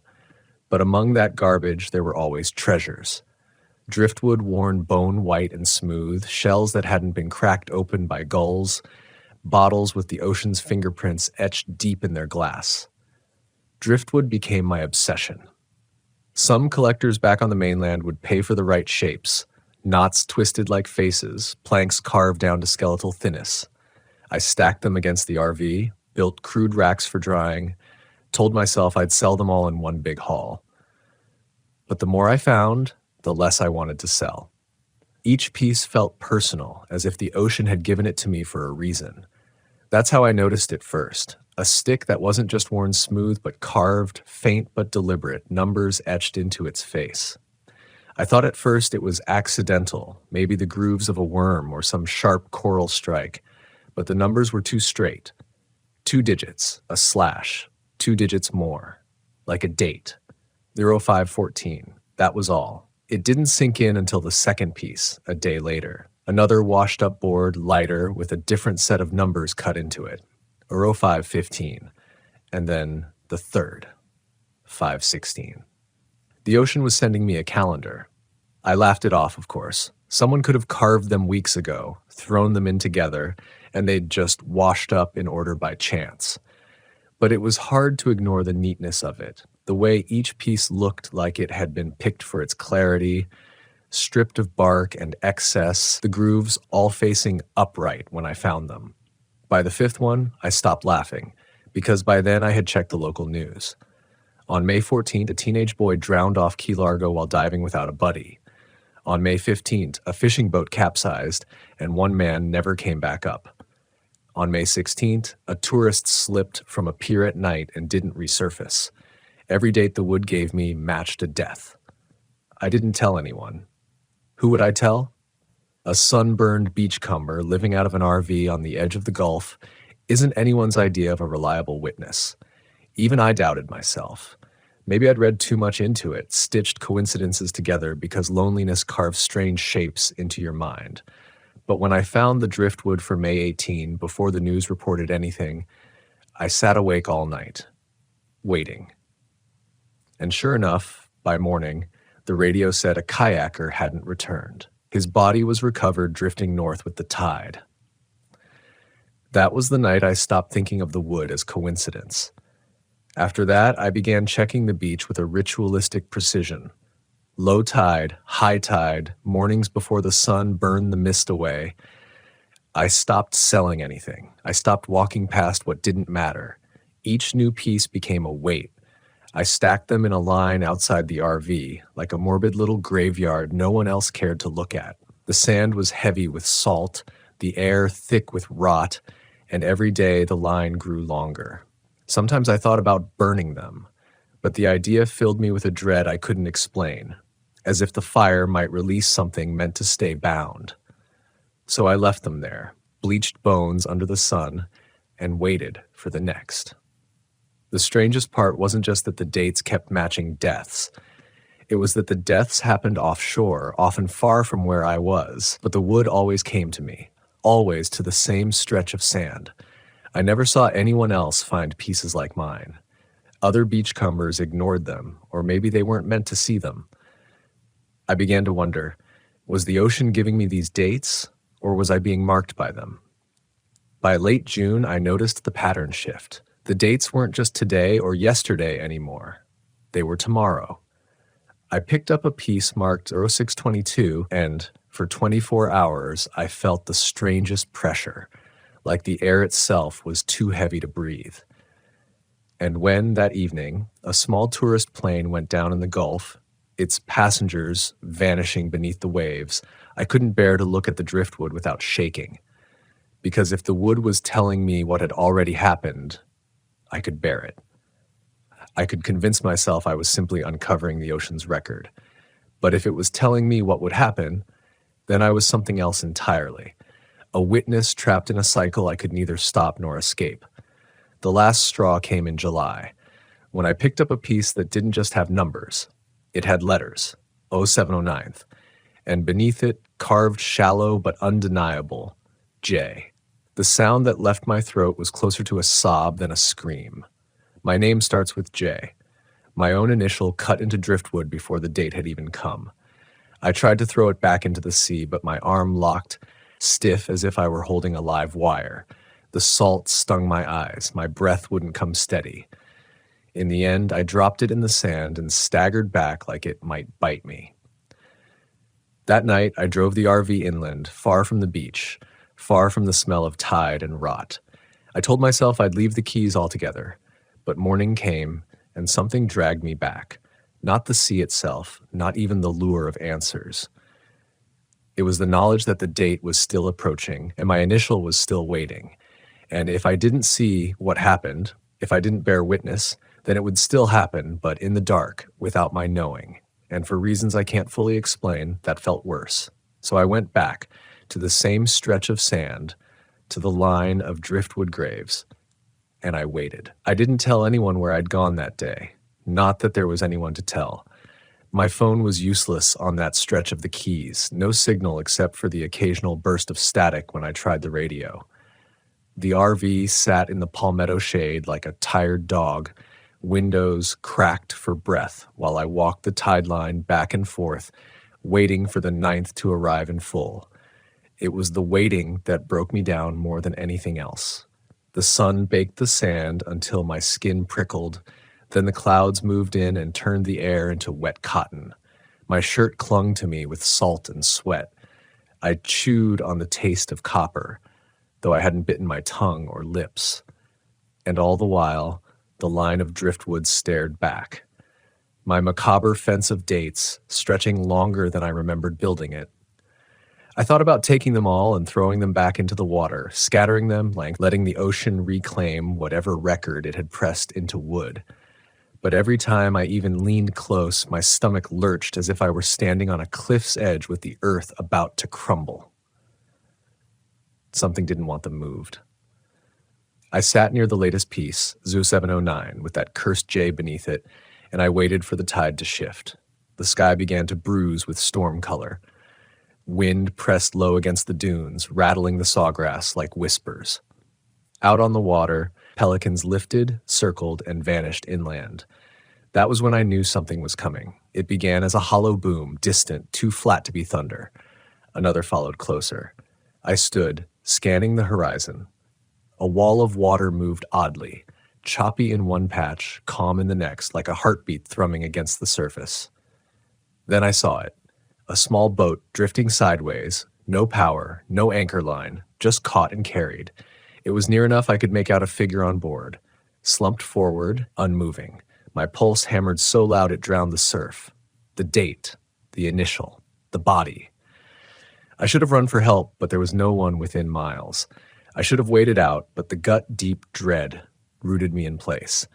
The boat drifted closer until I saw the figure jerk, not rise, just a twitch, the body shifting in that unnatural way something waterlogged does when it's not meant to move anymore. And then the face turned. I swear it was mine. Not just a vague resemblance, not some cruel trick of sun and distance. The face staring slack-jawed from that boat was my own, pallid, hair slicked, eyes empty but aware. And though the mouth never moved, I heard it, deep inside the cavity of my skull. Witness. That was all. A voice not spoken aloud but pressed into me, heavy and sharp as a fishhook. My throat closed, my knees gave, I hit the sand, hands clawing at it like I could bury myself. When I forced my eyes back open, the boat was already sliding past, carried by a tide I hadn't felt on shore. My own drowned reflection stared until distance broke its shape into shadow, and the piece of driftwood with 0709 and the J, gone. I never saw it again. For days after, I stayed inland. I drove the RV north through mangroves, parked at a gas station lot, tried to convince myself the heat had made me hallucinate. Dehydration, isolation, sunstroke, it all made sense. People see mirages on highways, lights in deserts, hear voices when they're too long without water or company. That had to be all it was. But then the woods started showing up again. I hadn't gone back to the beach, hadn't set foot near my line of graves.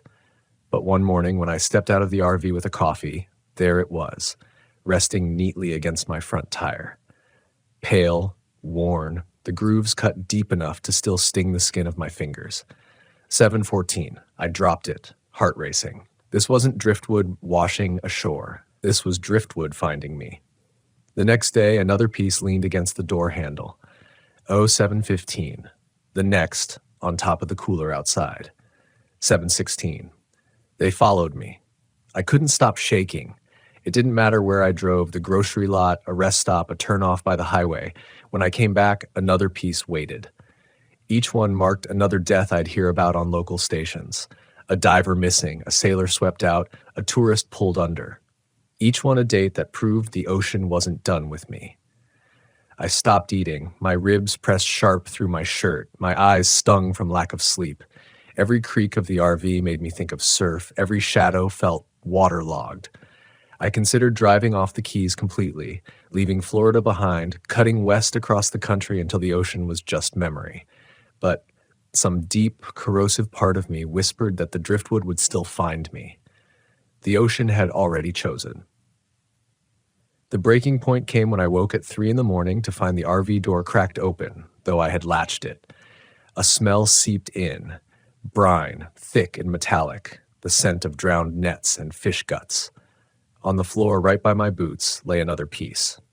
Not just a date this time. It said 0720 shore. It was the first time the driftwood gave me a word instead of just numbers, and it left no room to pretend. Whatever intelligence was behind it, it wasn't satisfied with records anymore. It was giving me instructions. I don't know why I obeyed. Maybe because disobedience felt like drowning in a place without water. Maybe because my name was already written once, and I couldn't let it be written again. But on July 20th, I drove back down through the Keys to that same stretch of storm-bitten beach where it had all begun. The line of graves was still there, longer, untouched, stretching further than I remembered. I stepped barefoot onto the sand, the heat sinking into me like a fever. The tide was high, lapping closer than before, and out on the horizon, the surface bulged, like something vast shifted just beneath, waiting for me to notice. I noticed. And I walked forward anyway. The first thing I felt when I stepped onto the wet edge of the tide was the texture of the sand. It didn't give like it should have. It pressed back, solid, almost like skin stretched tight over muscle.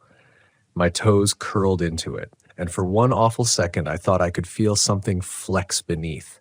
I staggered back up toward the dry line, chest heaving, but the weight of the driftwood graves behind me forced me forward again. There was no place to retreat. The ocean was breathing. Every few seconds, the water rolled forward, not with the rhythm of tide, but with the steady rise and fall of lungs filling and emptying. When the wave pulled back, it hissed like an exhale through teeth. I couldn't shake the thought that I wasn't standing at the shore of water, but at the chest of something so large my mind couldn't contain it. Then I saw the wood. More pieces than ever, rolling in with the foam, each one bobbing as if carried deliberately. They stacked themselves against the sand in crooked rows, forming a pattern, a map, or maybe something like a rib cage. I bent to pick one up, though every nerve screamed against it. 0720, Witness. The letters were carved deeper than usual, ragged, almost like claws instead of knives had made them. My fingers trembled along the grooves, and I knew then what the ocean had been demanding of me since the first date I found. Not a record, not a prophecy, a testimony. Someone or something wanted me to see, to remember. The boom came again louder, as if the heart beneath the sea had clenched. The water beyond the sandbar shifted, rose, split. At first I thought a wreck was surfacing, some old barge torn free from its grave. But it wasn't steel, it wasn't wood, it was bone. A curved rib taller than any mast, thrust out of the water. Then another. Then a skull that wasn't a skull, hollow-eyed but filled with black water, surfaced and stared with sockets so wide they swallowed the horizon. I dropped to my knees, bile in my throat. The whole shape was impossible. Part whale, part human, part something too ancient to belong in this century. And from its sockets I swear I saw faces. Dozens, maybe hundreds, all floating just beneath the surface of its gaze. Drowned men and women, their hair drifting, mouths open in silent scream, they blinked. They saw me, and I knew every one of them matched a date in my grave line of driftwood. The air collapsed inward, sucking my breath. The ocean spoke without words. Your turn. The undertow seized me. Sand skidded under my hands, nails ripping as I clawed backward, but the pull was irresistible. I went chest deep before I even screamed. Salt choked me, burned my nose and throat. I thought I saw my own reflection beneath the surface again. My drowned face, patient, waiting. But this time I fought harder. Kicking, wrenching, I tore free of the water and staggered back onto the beach. The sound that followed was worse than drowning. A chorus of wet wood snapping, like 1,000 driftwood graves breaking at once. I turned. Every piece I had stacked, every dated marker, had collapsed into a pile at the edge of the dunes. Not random, arranged. They spelled out one single word in crude, salt-eaten strokes. Stay. The storm broke then. Rain lashed in sheets so sudden it felt like a wall had split overhead. Lightning stitched the horizon. The great rib cage in the sea sank, sliding back beneath the waves until nothing but froth marked its passing. But the word remained carved into the beach in pale wood, glaring through the storm. I ran. I don't remember the drive back north. I don't remember how I got gas, or where I ate, or whether I even slept. What I do remember is the smell that lingered in the RV long after. The stink of wet saltwood, like rot that no bleach or soap could erase. I left the keys behind, but the ocean followed me in the silence of every night. At rest stops, I'd wake to find a piece of driftwood under the tires. In campgrounds, I'd see faint grooves in the sand by the fire pit, numbers etched and washed half away. I started keeping curtains drawn, because sometimes in the half-dark, I thought I saw wet handprints across the glass. I tried to burn one of the pieces, finally, just to see. I doused it with lighter fluid, struck a match, and watched as the flames caught. For a minute, it seemed to work. The grooves crackled, resin hissed, but then the smoke rose in a solid column, twisted and formed into letters I could read in the air. Witness. The fire died without ash. The wood lay there whole untouched. I don't burn them anymore. I keep moving inland as much as I can, but water always finds me. A flooded ditch by a highway, a river swollen with spring melt, even a stock pond behind a ranch. Wherever there's water, I feel it watching. I don't walk beaches now, but I can't unlearn the sound of surf breathing in and out. The worst part is the dates. They don't stop. Sometimes I'll find one that matches news the next day, some tragedy states away. Sometimes it's one I can't confirm at all, but I feel it when I sleep, the press of lungs filling, the hiss of an exhale through teeth. And sometimes, God help me, they're blank. Just a piece of driftwood with nothing on it. Those are the ones I can't bear to touch, because I know sooner or later one of them will bear my name again, or more than that. My whole name, carved deep enough to bleed. When I dream, I still see the ribcage surfacing, the sockets filled with the drowned, and every night their mouths open wider, not screaming, calling, asking me to finish what I started, asking me to join the graves I tried to leave behind. I haven't gone back to the Keys, but I know the ocean doesn't care where I run. It carries its witness with it, and I was foolish enough to answer the call once. That's all it ever needed. The tide never forgets. And it has my name. I've stopped keeping calendars. I don't mark days anymore. What would be the point when every sunrise might be a countdown written on pale wood waiting outside my door? But time still tracks me, whether I want it to or not. The seasons shift. The humidity hangs different when summer dies. I wake up to frost some mornings now, far north of where I began. And yet the driftwood follows. It shouldn't. It's wrong. Out here in pine forests and mountain valleys, hundreds of miles from salt air, I still find the same gray-white fragments leaning against fence posts, balanced on boulders, slid halfway under my RV wheels like a cruel joke. No shells, no seaweed, no barnacles clinging, just clean bone-colored wood, marked with dates I haven't lived yet. The first time I found one this far inland, I screamed until my throat went raw. No one came. The forest swallowed it, just like the ocean always did. And then I started thinking, what if it wasn't the sea at all? What if the water was only the first doorway, and I was the one being carried forward now? Like a piece of driftwood myself, stripped of bark, marked, pushed where the current wants me. The idea terrifies me more than the graves ever did, because it means this thing, whatever intelligence has bound itself to me, doesn't need the shore, doesn't need the tide. It only needs me to keep breathing. I've tried to resist. I've smashed the wood, snapped it over my knee, buried it in dirt far from any wave. But it always returns, sometimes whole, sometimes replaced by another with the same date, sometimes with a word added, as if it wants to remind me I'm not the one in control. Witness, stay, your turn. I started to wonder if maybe it isn't showing me the dead at all. Maybe it's making them. Maybe the deaths don't happen unless I touch the wood, unless I carry it with me, unless I know. Maybe my recognition is what seals them into the tide's memory. And if that's true, then I am not a witness. I am an accomplice. The thought curdled me inside. Nights became endless loops of listening for surf that wasn't there. The phantom hiss of water sliding through pine needles. I've started avoiding people, campers, hikers, even gas station clerks. Because every time I see someone's face, I wonder if I'll find their date etched into wood tomorrow. And worse, I've begun seeing blank driftwood more often. No numbers, no words, just smooth, pale grain as if waiting for my hand to complete it. Sometimes I dream of carving. Not with tools, just with my fingers, dragging grooves into the soft surface until blood wells up and fills them. When I wake, my nails are chipped and sore, and my hands are raw like I've been clawing at something all night. A few weeks ago, I finally tried to end it. I drove out to the Bitterroot Mountains while I parked near a trailhead where no one else camped that late in the season. I told myself if the driftwood followed me there, then it would follow me anywhere, and that was the end of it. It did. I found a piece wedged under the RV bumper when I woke. The date carved into it wasn't tomorrow or the day after. It was years ahead. 08/19/2029. That was the first time the wood gave me a future so far away. My breath caught. For a fleeting, insane moment, I felt relief.